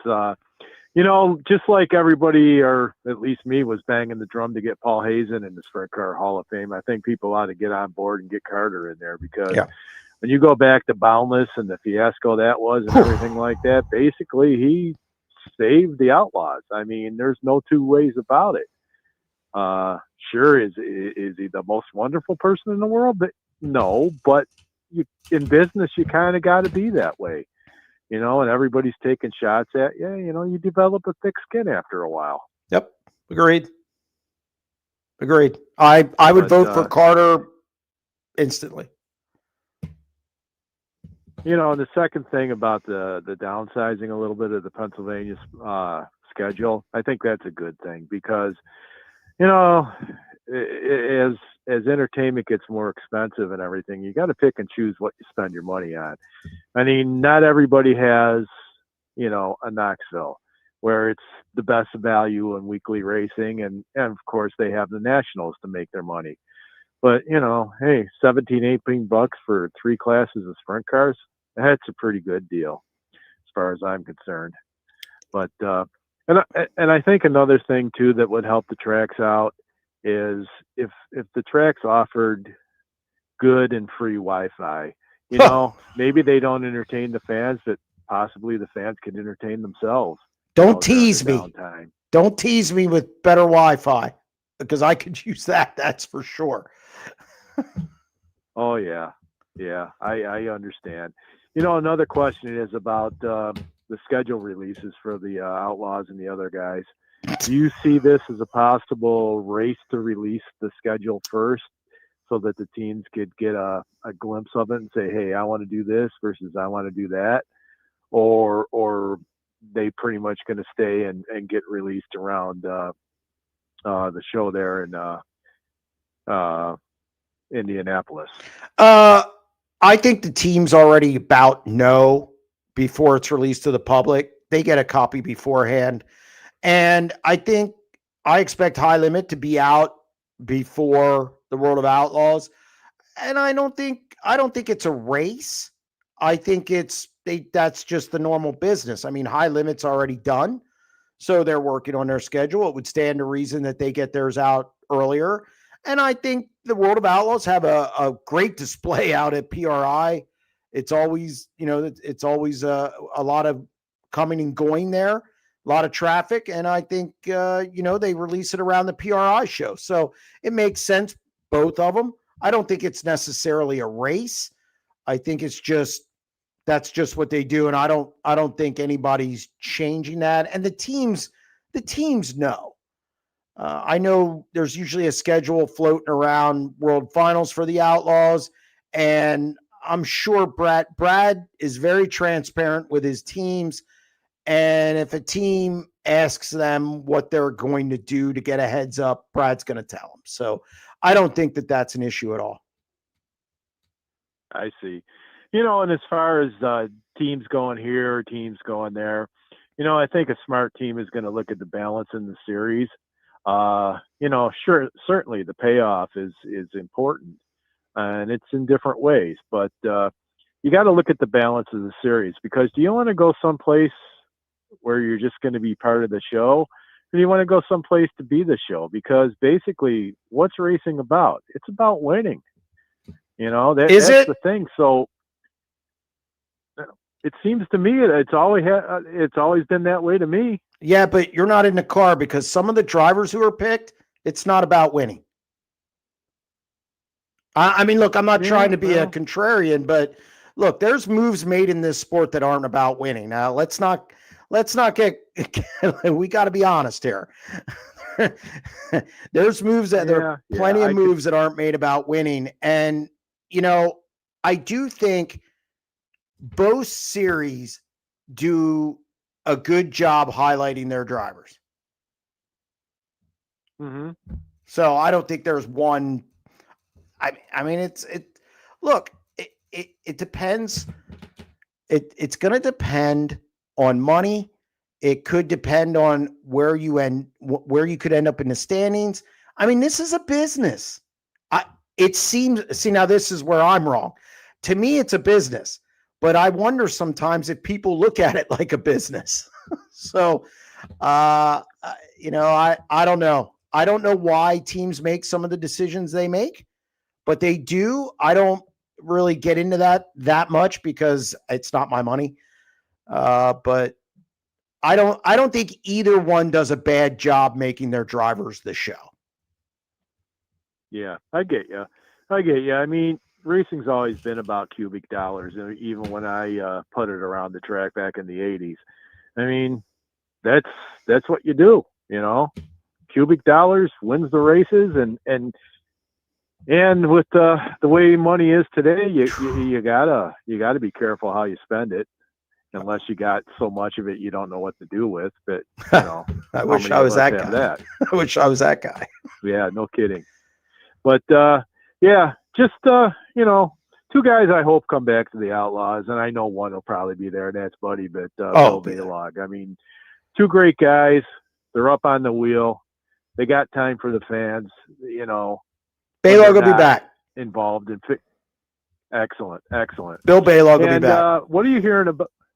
What are you hearing about the schedule amount for the All-Stars? What are they looking at? Another like 20, 25, 30 races again? I think they're going to keep it the same.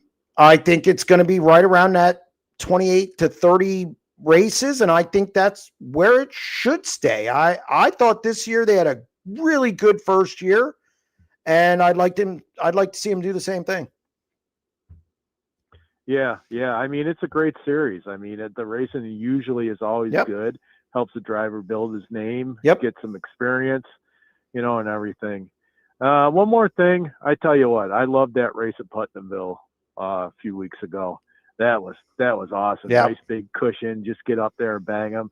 Yeah, the stuff at the end, it's racing. That's right. Sometimes you win, sometimes you lose. That's right. But anyways. So with all that, thanks for your platform and everything. It's great to have this every week. And as always, go Bills. All right, Jim. Thank you very much. Go Blackhawks. I'm already in hockey mode. Go Blackhawks. Any possibility DG goes to high limit in 2026? I think it's 0.0. I do not think you'll see David Gravel high limit. Any update on Schatz' future? Does he have a deal in place? Again, I think that's something that's up in the air as well. I think there's a lot of question marks about what he's going to do. And let's put it this way, I have nothing to report right now. Does Ryan Smith stay with the 69K in 2026? Interviewed him this week at the interviews on YouTube, and he said he hopes to be back with the team next year, and really rejuvenated his career. I think he found that love for racing again. I think they were a good combination this year. Won some races, won the biggest race of Ryan Smith's career this year. I believe it was 15 grand. Looked good at at BAPS the other day. So no, I would definitely bring him back, and I think Don Kreitz Jr. will. Will there be any new six-figure races added in 2026? I have not heard of any as of now, but that doesn't mean people won't add money to them. I know we saw it last year with the Weikert. They jacked that up to 100,000. I don't think you can go backward on that. I think it doesn't necessarily look good if you go backward, but none that I know of as of now. But again, schedule coming out, never know. How many cars do you expect at Bridgeport? Looks like they could get 35. I'm going to go with 34, 35. I saw the entry list, and it looks like it could be a good field. Danny Dietrich and Doug Rose are co-promoting this thing, and it was a good show last year. It's going to be on SprintCarUnlimited.tv, but we encourage you to go to the track. It looks like Saturday's going to be nice. So I'm looking forward to it. Really looking forward to it. They did a good job with that race last year, and this is, I believe, the second year Dietrich's involved in it. And I know he has some. He put something on Twitter today. Check out his Twitter feed where a fan can win some money. So check it out. Again, go to the track. I can't state that enough. And if you can't make it for whatever reason, we'll have it at SprintCarUnlimited.tv.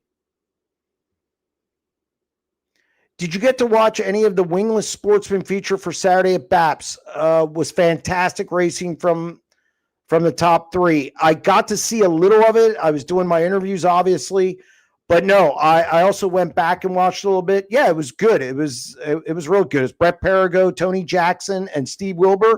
They were 8 seconds ahead of the rest of the field. And no, it was really good. I got to give them credit. It was really good. KKR crew chief news. None yet that's official. I have an idea who it's going to be. But again, I think they're still going through the process. And I think it's somebody personally worked with before, but we'll see.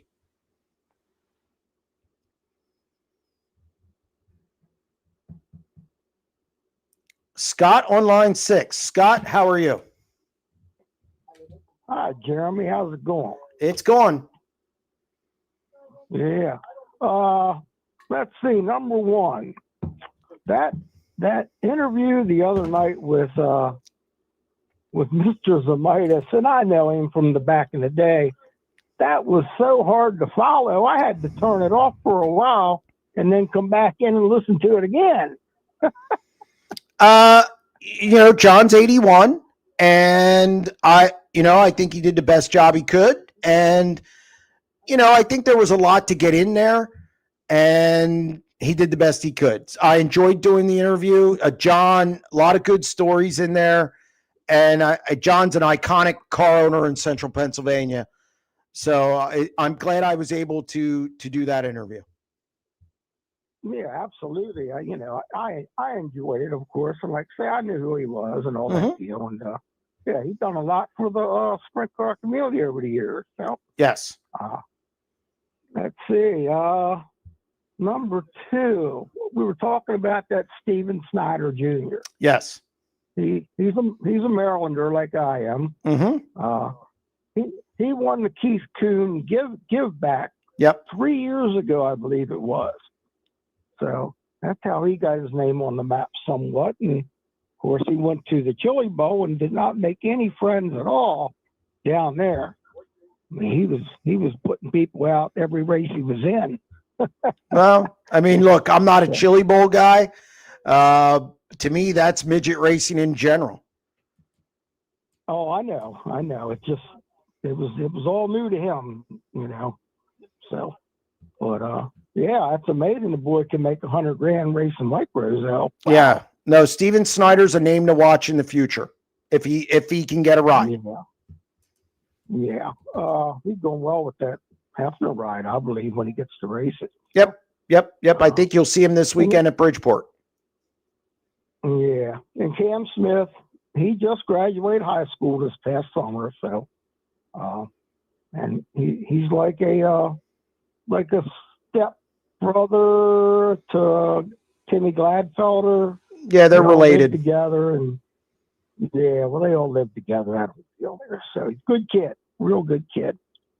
Yep. No. I like Cameron a lot. Yeah, I don't know if he's ready to go any kind of big time deal racing. He's still got some work to do there, but he's definitely he's going to be a force to deal with around here if he stays in the right situations. Yeah, I think he needs to progress a little more around here, and then we'll see if there's something open. I don't know really what he wants to do down the road, but it seems like he has a good ride with Lefevre. They got better as the year went on, and obviously looked really good at the final 50 at Lincoln. So I'm actually anxious to see how he develops. This area needs some young talent to develop here, kind of like California. So we'll see.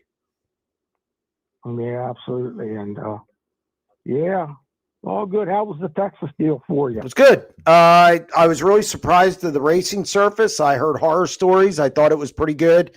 The second night, obviously, it rained during the day, so that made it quick. And but I thought it really raced well on Friday, and I thought it was good for what they had on Saturday. The banquet was really, really nice. And I thought High Limit put on a good weekend. Yeah, they act like a very, very happy group of people, and I'm very happy for them. So, all right. Okay. Well, you have a good one. I'll be listening for the gospel in the morning. No problem. Thank you, Scott. I appreciate it. All right. Bye-bye. Bye-bye.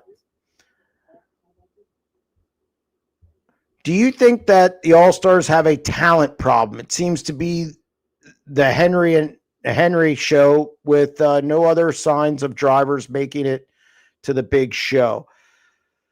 I think the series is for Ohio, and I think it's for their guys. I think it's back to what it was, almost like a working man series.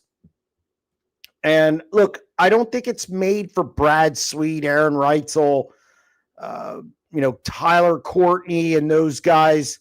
I don't think that's what it is. I think it's a developmental series. I think you could develop young guys there or develop guys to maybe move on to High Limit or a bigger series. And I think that's the void that's being filled.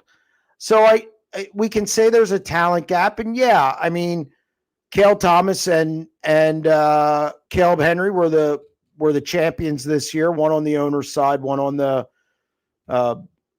driver's side. But again, and of course, Cap Henry, when he ducked in there, he was a force. But I don't think we need everything to be all the big names. So you never know who's going to develop into a star. There was a time where Brad Sweet was sleeping on people's couches. Donnie Schatz was a rookie with the World of Outlaws. I interviewed him in his motorhome his rookie year. That shows how old I am, but he wasn't the Donnie Schatz you see now. So I think we'll see if some of these guys can develop. And I think that you need series that do that. And I think that's what the All-Stars is. So we know what the charter high limit teams get. What do the non-charter guys get? They will be running for a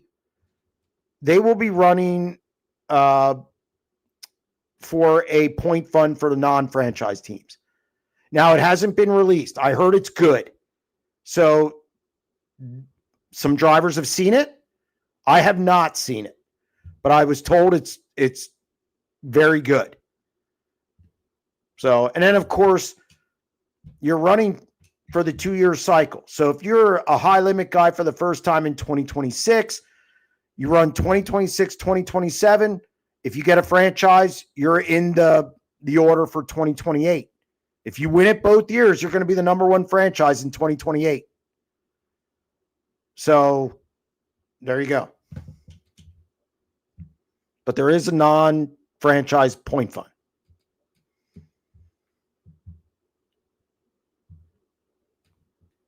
Jeremy, do you see PA passing a bill to protect local tracks like they did in Iowa. Tracks need some protection if we want facilities improvement. That's a great question.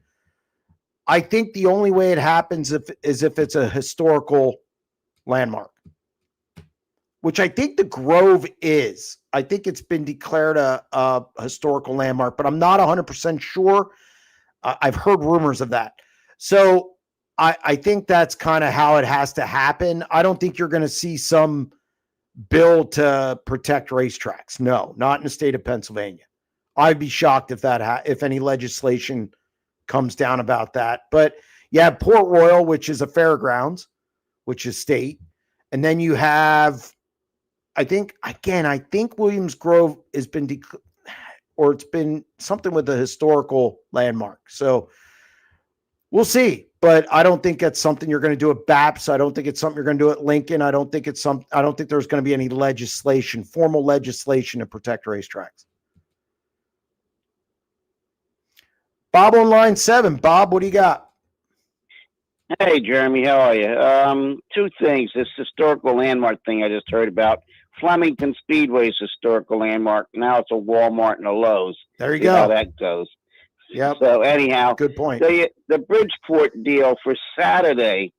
Do you realize there's 4 divisions running there? Last year was 2. It was great. Your modifieds and 410 sprints. Fans flocked the place to see it. Yep. To sit through 4 divisions, I don't know, 305s, non-link sprints, and 4 cylinders besides 410s. I think that might shy people away. Sit through all that. I'm hoping not. And it is, and I'm hoping not too. But I know I'm not going this year because of that. I don't want to sit that long for a race. I don't like Saturday night shows when there's 4 divisions. So. I like those short, sweet, and simple. No, it starts at 3. It starts at 3 o'clock. Right. And I don't think it's going to end in the dark and the cold. Well, I don't think you're going to get 50 305s. I don't know if you'll have a constant. No, but I bet you get 25. You'll get 25 like New Egypt had. Well, that's fine. I mean, last weekend. There's no consi then. Right. That'll create 3 heats. How many non-link cars? At least probably 18. Still no consi. No consi, but still 2 heats probably, and the 4 cylinders, a heat and a feature. All takes up time. Yeah, no, it does. And then, they got it. Look, I get what you're saying, and they got to be on it, and they got to roll them out. Now, I do know Bridgeport weekly shows. We've done some streaming there. And they've been pretty quick. So I'm not a 4 division show guy. I mean, anybody who's ever heard me speak about shows, I'm not either, but I'm going to give them the benefit of the doubt for now. Okay. All right. For now. We'll see. Because I know we have raced there with the Crate Crate Sportsman. I'm sorry. Correct. And we left there, went to New Egypt because we felt at the time New Egypt was putting a much more efficient show to get us in and get us out. Because I hated leaving there at 11 o'clock, 11:30 at night, and getting home at 1:30 from Bridgeport. It's just the way it is. So anyway, yeah, I hope they get it successful. But once I saw 4 divisions, that kind of, I'll stay home. Well, but anyway, hope it's successful for them. I hope it is too. And if you want to watch it, it'll be on SprintCarUnlimited.tv. So right, I saw that. Yeah. Okay, very good. All right, Bob. Thank you very much. I appreciate it. Yes. Okay. Very good. Good talking to you. Yep. Bye. Bye-bye. All right. If a high limit charter has been sold, does anyone know what the price was? No, we don't know what the price is, but I will tell you this. In business, in the real world, you take your income for a year and what you made, and you times it. It's the rule of 3 to 5 if you try and sell it. So if a business brings in $50,000 a year and you're going to sell it, you times it by 4, you'll take $200,000 for the business. It's traditionally the rule of 3 to 5. You can go in the high end 5, low end 3. So let's say a charter's worth $80,000. Well, if you're going to look at it like real world pricing, It's $240,000. I mean, that's what I would think. Now, do I think they'll sell it for that? I don't know. Anything is worth what people are willing to pay for it. It's no different if you go to a baseball game, if you go to a football game, you have to be willing to pay what gate price is. It's anything. It's a choice. So if somebody's willing to give you $200,000 for a franchise, so be it. So I can't tell you what the value specifically is. I don't know what the team paid for it. I've heard rumors, but I'm not going to get into that. So, I mean, again, and I agree with the person who said sprint car racing is not real world. I get it. That's what I would sell it for.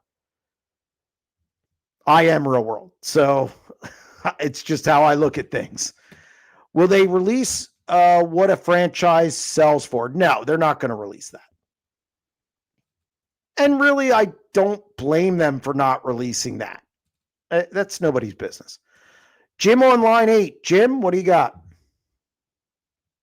Release what a franchise sells for. No, they're not going to release that. Jim? And really, I don't blame them for not releasing. Hello, Jim? Jim is not. Hey, how you doing, Jeremy? Hey, Jim, I was about to give up on you. What do you got? Well, I'm wondering if there's any rumblings in getting rid of the work area for 2026. Ha! Don't tease me. I wish there was, but no. They're not going to get rid of that.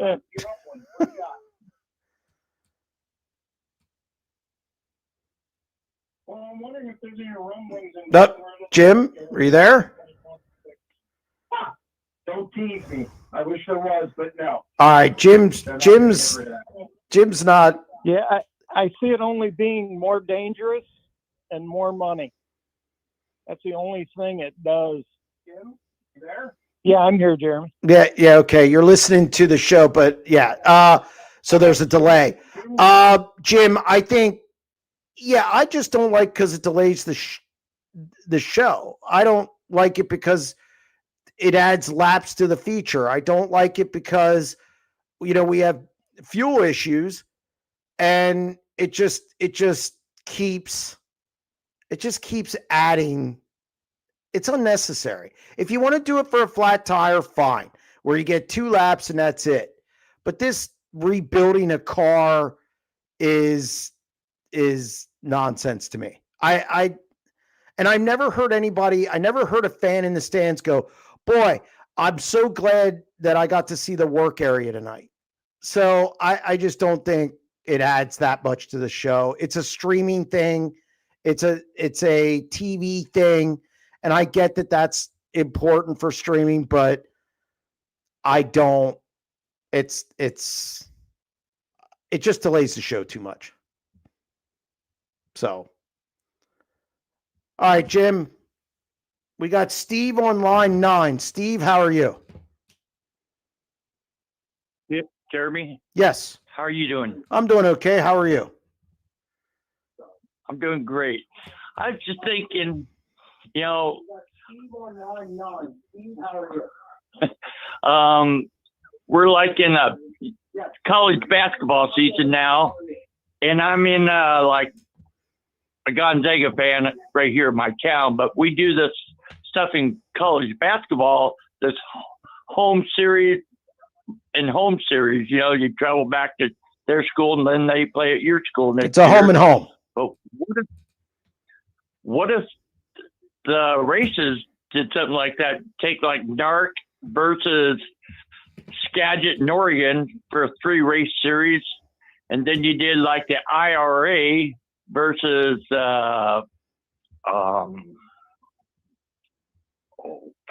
brain dead. The Power Eye. Power Eye guys, and then you did the Pennsylvania guys against maybe the Ohio guys. 3-race schedule. And have a little mini series going. That'd create a lot of stuff. Well, the problem with anything like that is travel, obviously, and for Pennsylvania, There's enough races here already to travel the length of the state. Even if they met at Lernerville, you're looking at 3 hours and 45 minutes. If you're looking at Skagit, they run regular shows too. I think it's too much added. It's too many added races, even though it's only 3, but you got to travel. Some teams can't do it. So I don't think you'd get a fair, or I don't think you'd get a lot of people to do it. So while the concept sounds great, I know we used to talk about it here. Hey, you wish the Ohio guys would run against the PA guys, but it's just logistically, it just doesn't work in the season with all the big shows, with the 2 national traveling series, with everything going on at these places with the local tracks. There's just no room for it, especially with the added travel. And there's a lot of guys who work regular jobs who run these series, especially with the IRA. I know Central Pennsylvania, Ohio's a working man series. So I just think there's a lot of logistical problems that you wouldn't be able to do that. Yeah, but basketball, let's say Gonzaga, we play Kentucky once a year. Then the following year, they come to our place to play us. So you don't have to do it all in 1 year. You can do it every other year, back and forth. How much are the kids paying? So, how much is what? How much are the kids paying to do that? None. The school pays it. In racing, the teams have to pay for that. So you're going to ask a team to pay for travel, hotel, food. Those kids don't have to pay for any of that. It's easy. I mean, and they're bringing in big money. College basketball brings in huge money. The NCAA tournament alone. It's just it's a comparison that it's comparing apples and oranges, because racing's not big enough that it's a niche sport. College basketball, while during the year it's not that popular because 64 teams make the tournament plus some play-ins, so half the teams make it, it seems like, it generates big money. It generates big money from the boosters. It generates big money from the people, from the arenas, especially at a place like Kentucky and Gonzaga, whereas racing doesn't do that. And the players, or in this case, the drivers and the teams, have to pay the freight for that. They're paying it out of their pocket, whereas the basketball players aren't paying it out of their pocket. The schools are paying for it. So it's a lot easier for them to do it. Yeah, I can't speak for Pennsylvania, but I'm thinking like a series could do it, like the NARC series. NARC doesn't have any money. NARC doesn't. Well, they will have. Well, but again, it's still just something that, yeah, you could have a NARC race somewhere and whoever shows up, but they're not going to run a series within a series. That would make no sense. They're going to have to pay double. NARC's still not going to be, it's not like NARC's going to have high limit money. It's not like NARC's going to start paying 10 grand to win. They're not. You might get a little bump, but you're not going to be paying 8,000 to win. It's not going to get a huge bump. I think maybe they'll increase some things, but it's not going to become high limit, West. It's not going to be that. Okay. I like the idea. I like the idea, Steve, but there's just a lot of logistical problems with it. Yeah, possibly so.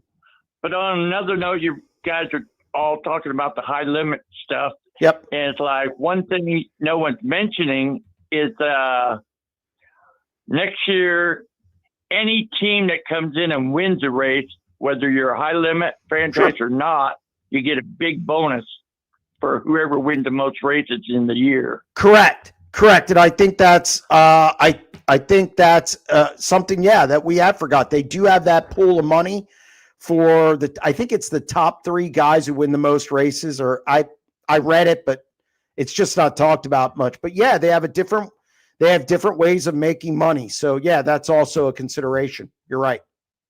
I think it's like 50,000 for whoever wins the most races. Sure. Absolutely. Okay, well. All right, Steve. I love your new looks on your 98.9. Appreciate it. And keep good show. Thanks a lot. Thanks, Steve. I appreciate it. All right. What else do we got here? Do you think Dirt Vision and Flow Racing are hurting tracks' bottom line with people staying home and watching? Okay, I'm going to try and condense this as much as possible. I think at times, when the weather's questionable, yes. When it's a weekly show, yes. I love when people get on and they say, well, the King's Royal was full. Yeah, you're cherry picking a big event, destination event that everybody goes to. Okay. Knoxville Nationals, Tuscarora 50, the big shows like that, they're always going to draw people. Always. Okay. They're destination races. It's your weekly show. It's your, when it's just a regular show at Port Royal and it's 50% chance of rain. Guess what? They're staying home. That's it. We've seen it. I've talked to the promoters. There's no bigger fan base than Central Pennsylvania. It's a good gauge. And when it's a 50% chance of rain and you're running a weekly show that they can see 2 weeks from now, they're staying home. Because guess what? A lot of people have Flow. A lot of people have Dirt Vision. A lot of people have both of them. So, yeah, it does hurt. To say it doesn't hurt some aspects of the sport is just short-sighted and ridiculous. Because it does. I know it does. And people can say, well, somebody in Ohio could see a race from Port Royal and they want to go to the Tuscarora 50 yet. Yes, that does happen. But I guarantee you it's not 500 people. It's not 500 people. They might come at different times, but it's not. So I think streaming's very good and has done a lot for the sport. I'm not saying it doesn't. I have a pay-per-view deal. So I'm not going to say it's bad for the sport. I'm going to say it's bad for certain aspects of the sport. And there's a difference between pay-per-view and streaming. Streaming, you pay a flat fee. What's it for Flow now? $179.99. My dad has Flow. By the time the year's up, his races are worth like 75 cents. That's basically what, if you divide all the races he's watched into the price he paid, it's about 75 cents. That's dirt cheap. So to say it doesn't affect it at all is, again, ridiculous. Weather affects everything in racing. Again, doesn't affect Eldora, doesn't affect the big shows because people go to them. It affects the shows, the weekly shows. So, again, and that's the best way I can sum it up. Who has bought the JMR charter? I'll tell you in a couple weeks. Speaking of sponsorship, I think High Limit Racing should be on the top wing of both the 49 and 57 for all Woo races they enter. Okay. I don't know how many of the 49 is going to be entering from here on out. And I think the 57 does have a High Limit sticker on it.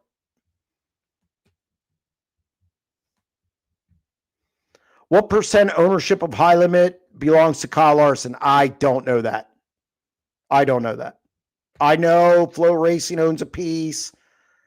And I know, obviously, I know Kyle, Brad. So there's different pieces to it. I don't know how much. Do you think Parker Price Miller will get a national ride again? Maybe the Buick 13? I don't know if he wants to. I did a story on him earlier this year, and he talked about he's enjoying going home every once in a while. He's enjoying, I think he has a fiance now or a girlfriend, and he likes spending time at home, working with the business. I don't know if that, I think it's going to depend what it is. If it's a top-notch ride, sure. I think he's going to do it. But those are far and few between, and I just don't know. He's been doing it a long time. It feels like, see, Parker Price Miller isn't that old, and it feels like he's been around forever. But he seemed really happy when I talked to him earlier this year, and he was happy with what he was doing. So I think it's probably less of a chance than it was, and it would have to be a top-notch situation.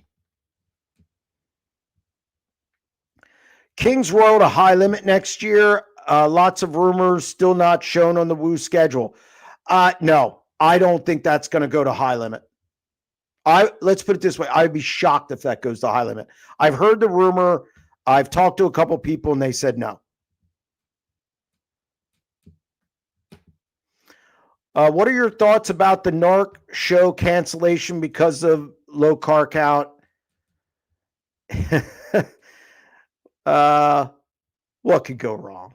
I mean, it just seems like there's something every week out there. I've never seen an area have so many Trophy Cup, you had the scale thing.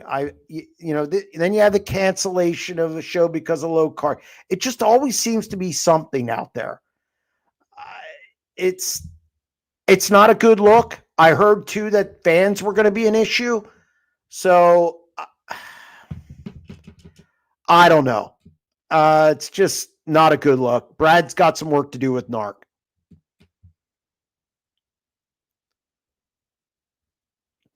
I lost all respect for Brian Carter when he ducked out of presenting the big gator to Larson at Volusia. He was obviously there.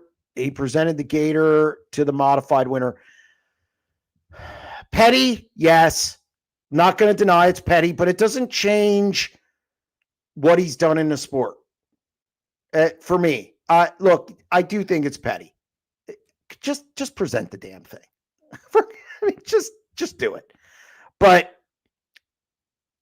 it doesn't change what Carter's meant to this sport and to the world of Outlaws, to their brand, Dirt Vision, everything that thing was on life support when he took it over, if that. So I just don't. The fact that he didn't present the gator, it's not the overriding factor on if he should get into the Hall of Fame.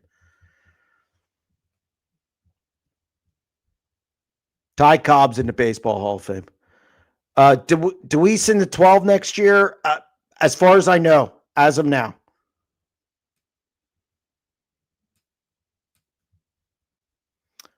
High Limit struggled to draw crowds, had low car counts, and got smashed in viewership by Woo.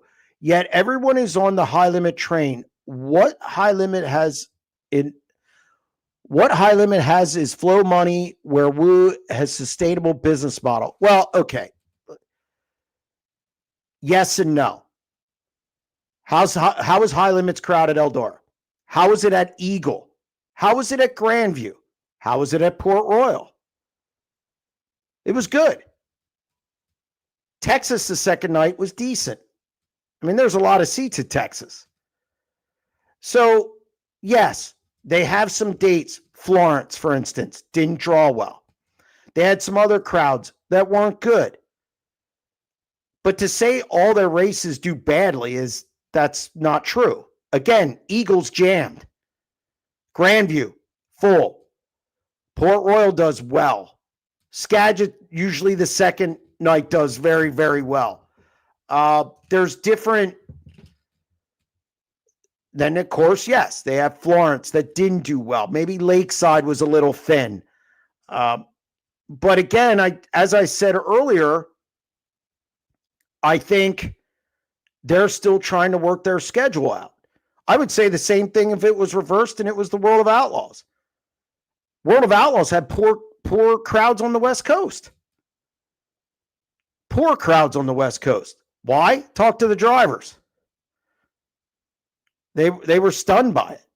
So I think the biggest issue that we're seeing is, and nobody really wants to talk about it, it's a $45 price tag or a $50 price tag for the fan. I think that, is an issue for these two series. Yes, somebody just brought up Butler, Michigan was packed for High Limit. So again, I think there's some ebb and flow to it. Yes, I think World of Outlaws probably do better on the whole as far as crowds, but they didn't do great at Lincoln. So again, I think there's an ebb and flow to it. I think some of it's ticket price. I think that's something we really need to be aware of moving forward is ticket prices. What is that threshold where you're going to outprice people? And you can say all they have is flow money. I can tell you that High Limit's not going to go the way of NST and USA. There's some deep pockets over there. And I'm sure Brad is going to work on the schedule. That they have less. In Wisconsin, they did well. Their crowds were good because I was there. So I think there's an ebb and flow to it. I think there's some dates that don't do well. I think Brad's going to work on that. Somebody just said Lawrenceburg High Limit charged $60. Yeah, that's not sustainable. So I think the bigger issue we should be talking about is ticket prices. And I think it's hurt the Outlaws a little bit, and I think it hurts High Limit a little bit. John on line 10. John, what do you got? Hey, you there? Yep, I'm here. Jeremy, yeah, okay. Hey, listen, about the TV deals. Yep. I think that Port Royal was just a speck on the map until Flow came along. I mean, now people talk about Port Royal, heck, in other countries, for God's sake. I mean, I think that TV is gonna help sprint car racing in the long run. Yeah, it may hurt attendance here and there because, for one thing, I'm 74 years old. Yep. I'm not going to too many races anymore. I mean, you got to park a mile away. You got to climb up a mountain of steps if you want to see it. If you want to see the races good. The food is marginally good, but the thing is, I think senior citizens are your best customers for streaming. I mean, most of the people I know that stream these races are older people. I mean, up above 50, let's say. I don't think that many teenagers sit at home and stream the World of Outlaws or the High Limit races, here in Central PA. I mean, I think they're at the racetrack. Well, but really, go ahead. TV made NASCAR. I mean, I remember when you couldn't even watch a race on TV. NASCAR race hardly. Maybe half of it, while the other half ping pong or something. But the thing is, when ESPN come along and they are airing every race that the big networks didn't want, that's what built NASCAR back in the 70s and 80s. I remember it. I'm old enough to remember it. But I think the tracks need to, like you said, think about the admission prices a little bit. Yep. And then, and I would love to know what the track gets off of the streaming service, like Dirt Vision. I mean, Dirt Vision, the Outlaws come in, you got to pay a sanctioning fee. Yep. They take part of the gate. I mean, it's ridiculous what they want. I don't know if High Limit's the same way or not, but I mean, the tracks.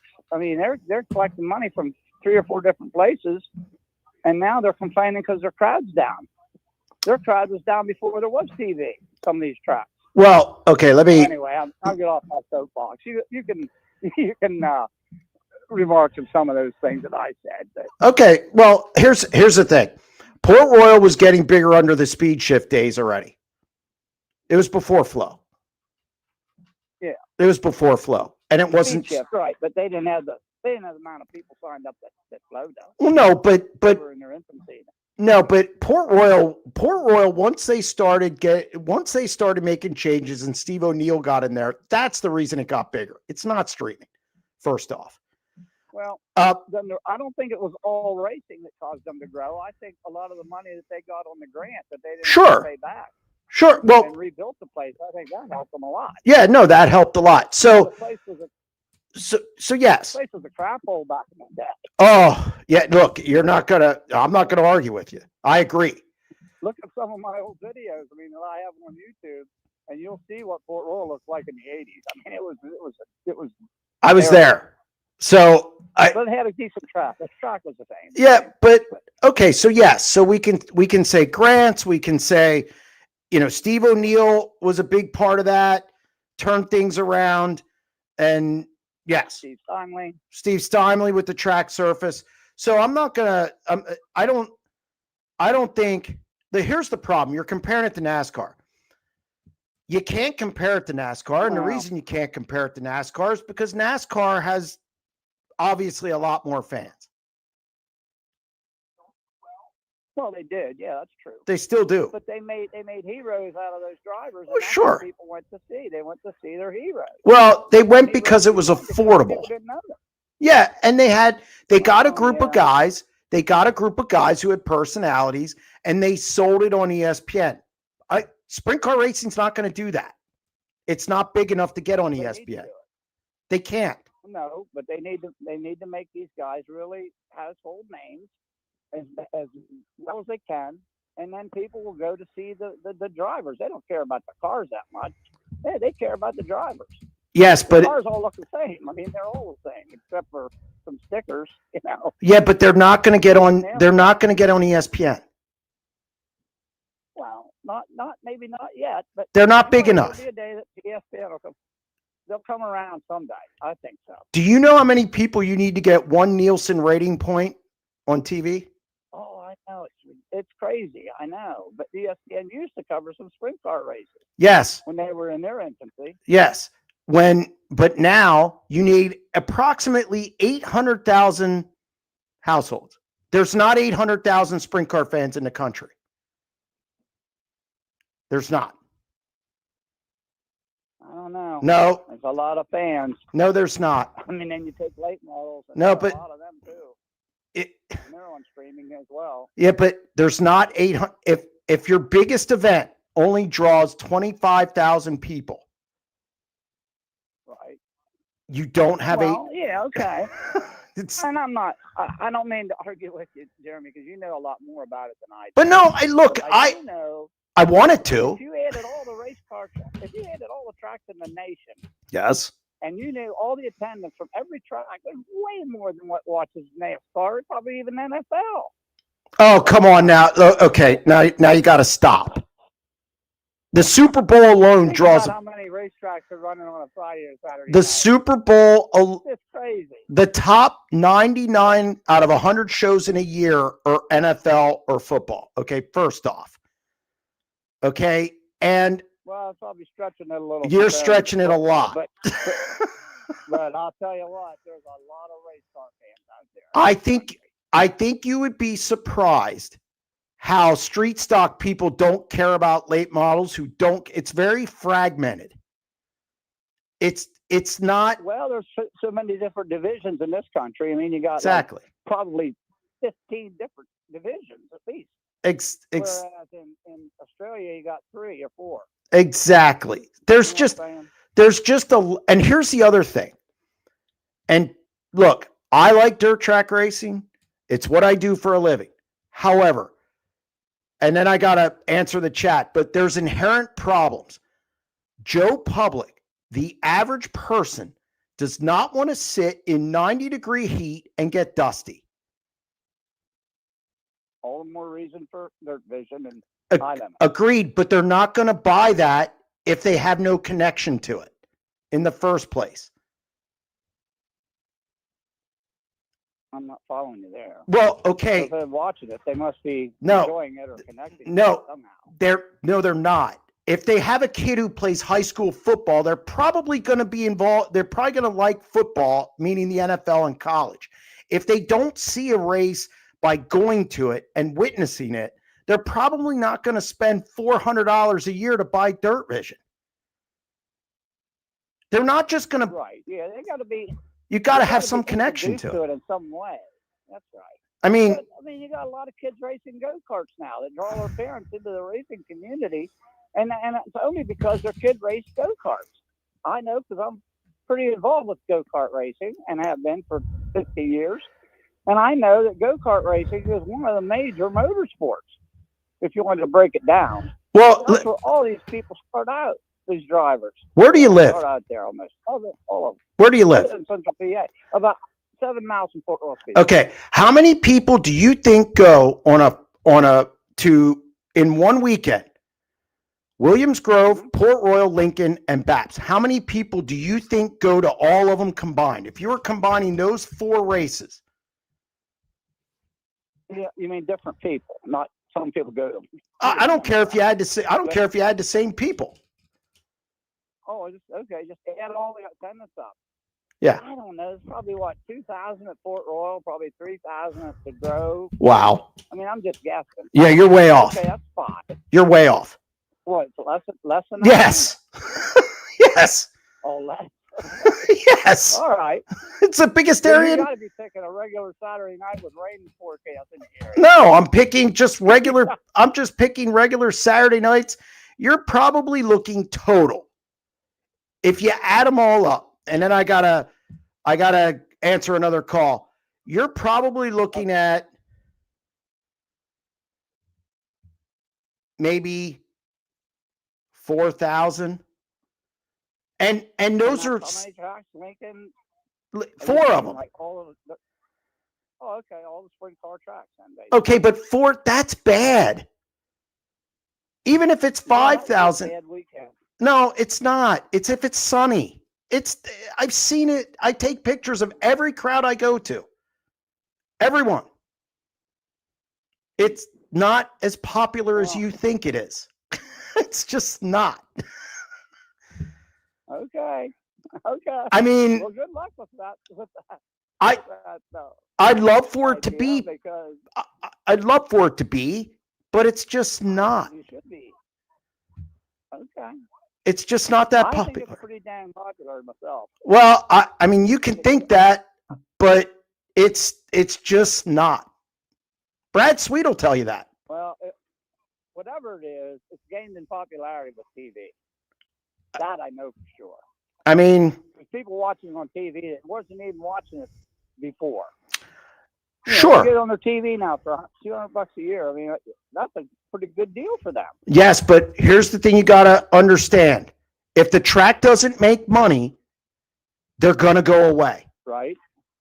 Well, they're making money or they wouldn't be doing it year after year. Well, I can tell you the finances of a lot of tracks, and they're not making as much as you think.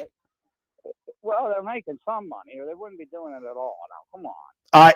Some years are good. They're not that stupid. I mean, they might be dumb in some ways, but they're not going to throw money away every year.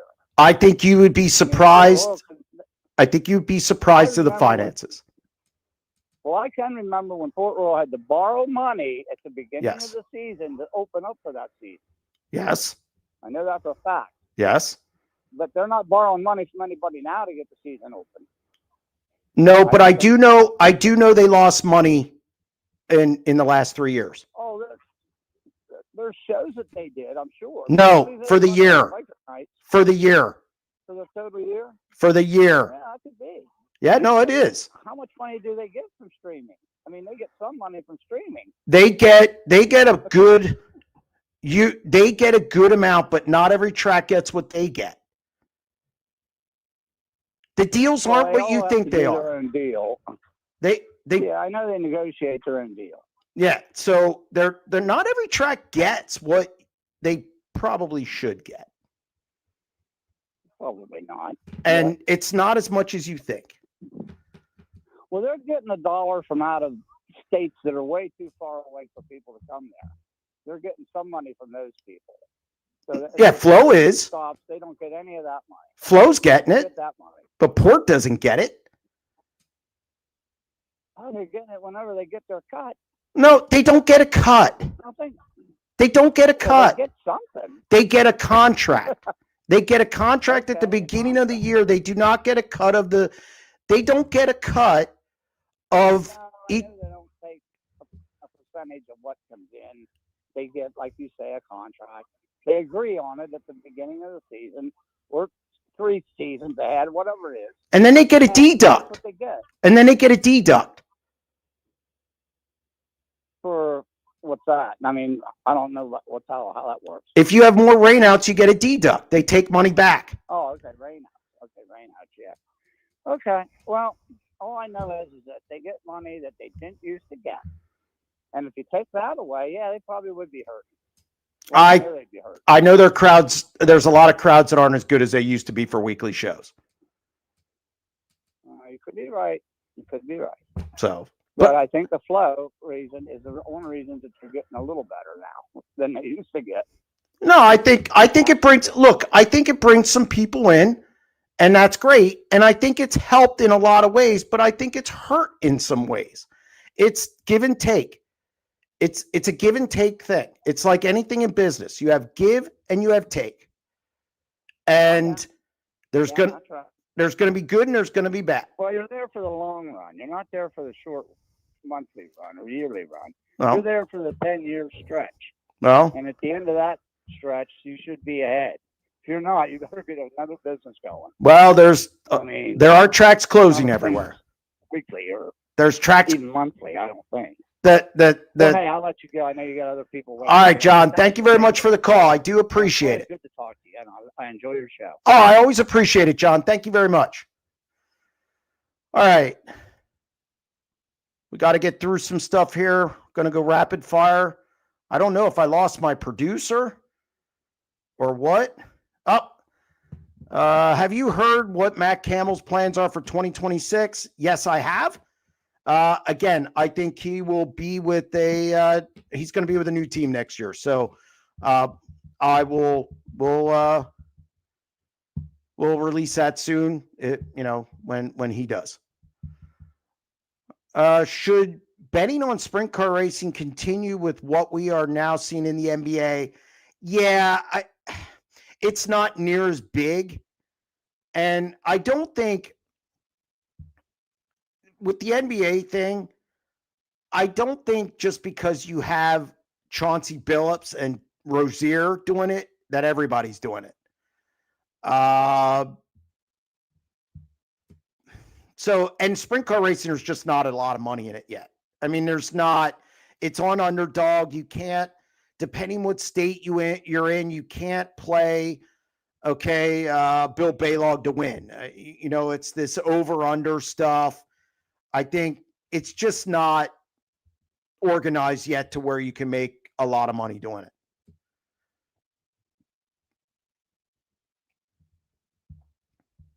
All right. Snyder looked good last year at Chili Bowl. He's a young talent to watch. I agree. I'm looking forward to, we'll see what he does this weekend at Bridgeport. I think he can develop into a really good sprint car driver. Any grade for Sealands Grove race promotional team first year? Not really.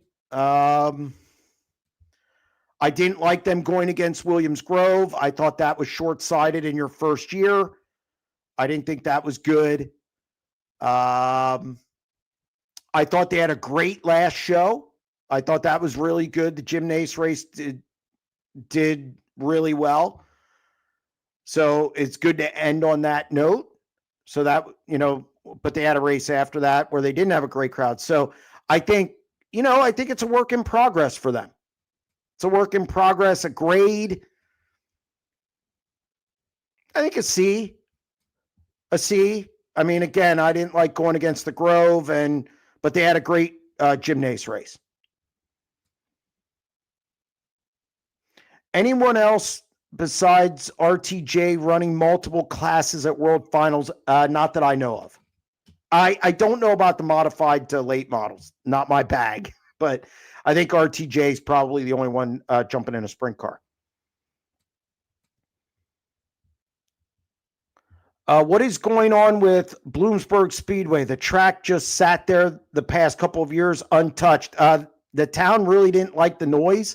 There was a noise ordinance, and I think that killed it. I just think that killed it. What's your favorite piece of memorabilia that you own? A Doug Wolfgang helmet. My father has it, but I have a Doug Wolfgang helmet. Easily going away the best piece of memorabilia I have. I don't keep a lot of it. I don't keep a lot of memorabilia. Brad Sweet's going to be doing a lot for High Limit. Will Kyle Larson have any influence as well? I think, from what I'm told, Kyle has a lot of ideas. I think Kyle does sit in on the meetings. He's involved. It's not like he just puts his name on something and doesn't talk or doesn't have ideas or doesn't participate. He does.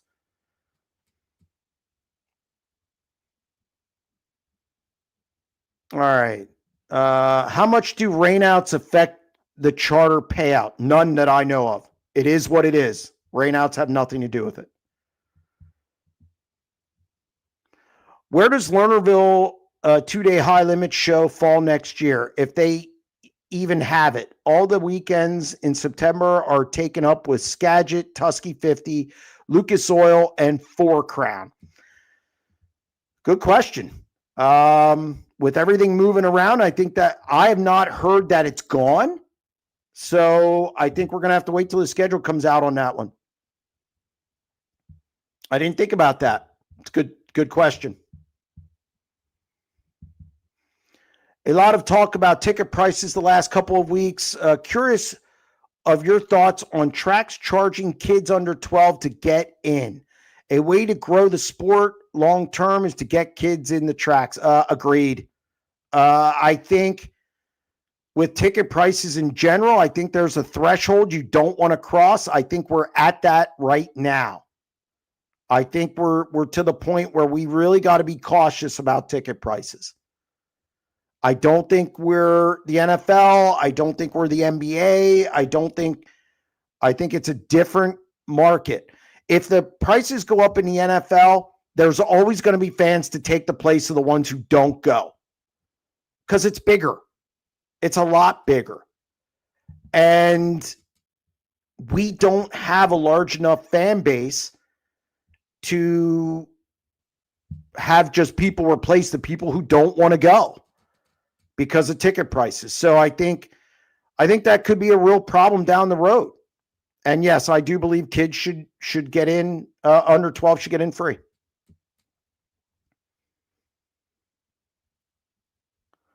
Biggest problem with NARC is the small purses versus the amount of travel they want the teams to make, and NARC is Stockton this weekend.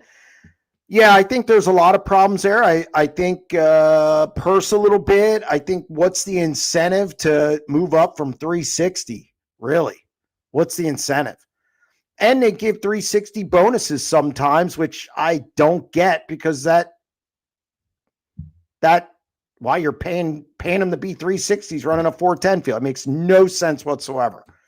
So, yeah, I think they got multiple problems, and we'll see. Can we have an update on Ron Rutherford Motorsports? Oh, please. I have not seen him for a while. I think the 410 thing is probably non-existent now. I don't know for sure, but I haven't seen him for a while. Thoughts on Fiedler basically outing new driver team combos before teams announce it? I mean, he doesn't owe the teams. Look, when I covered the NFL, I didn't go to the general manager and say, hey, I'm going to release this. When I covered high school sports and covered college sports, I never went to anybody and said, hey, can I release this? Racing's really the only place where this happens. So, I mean,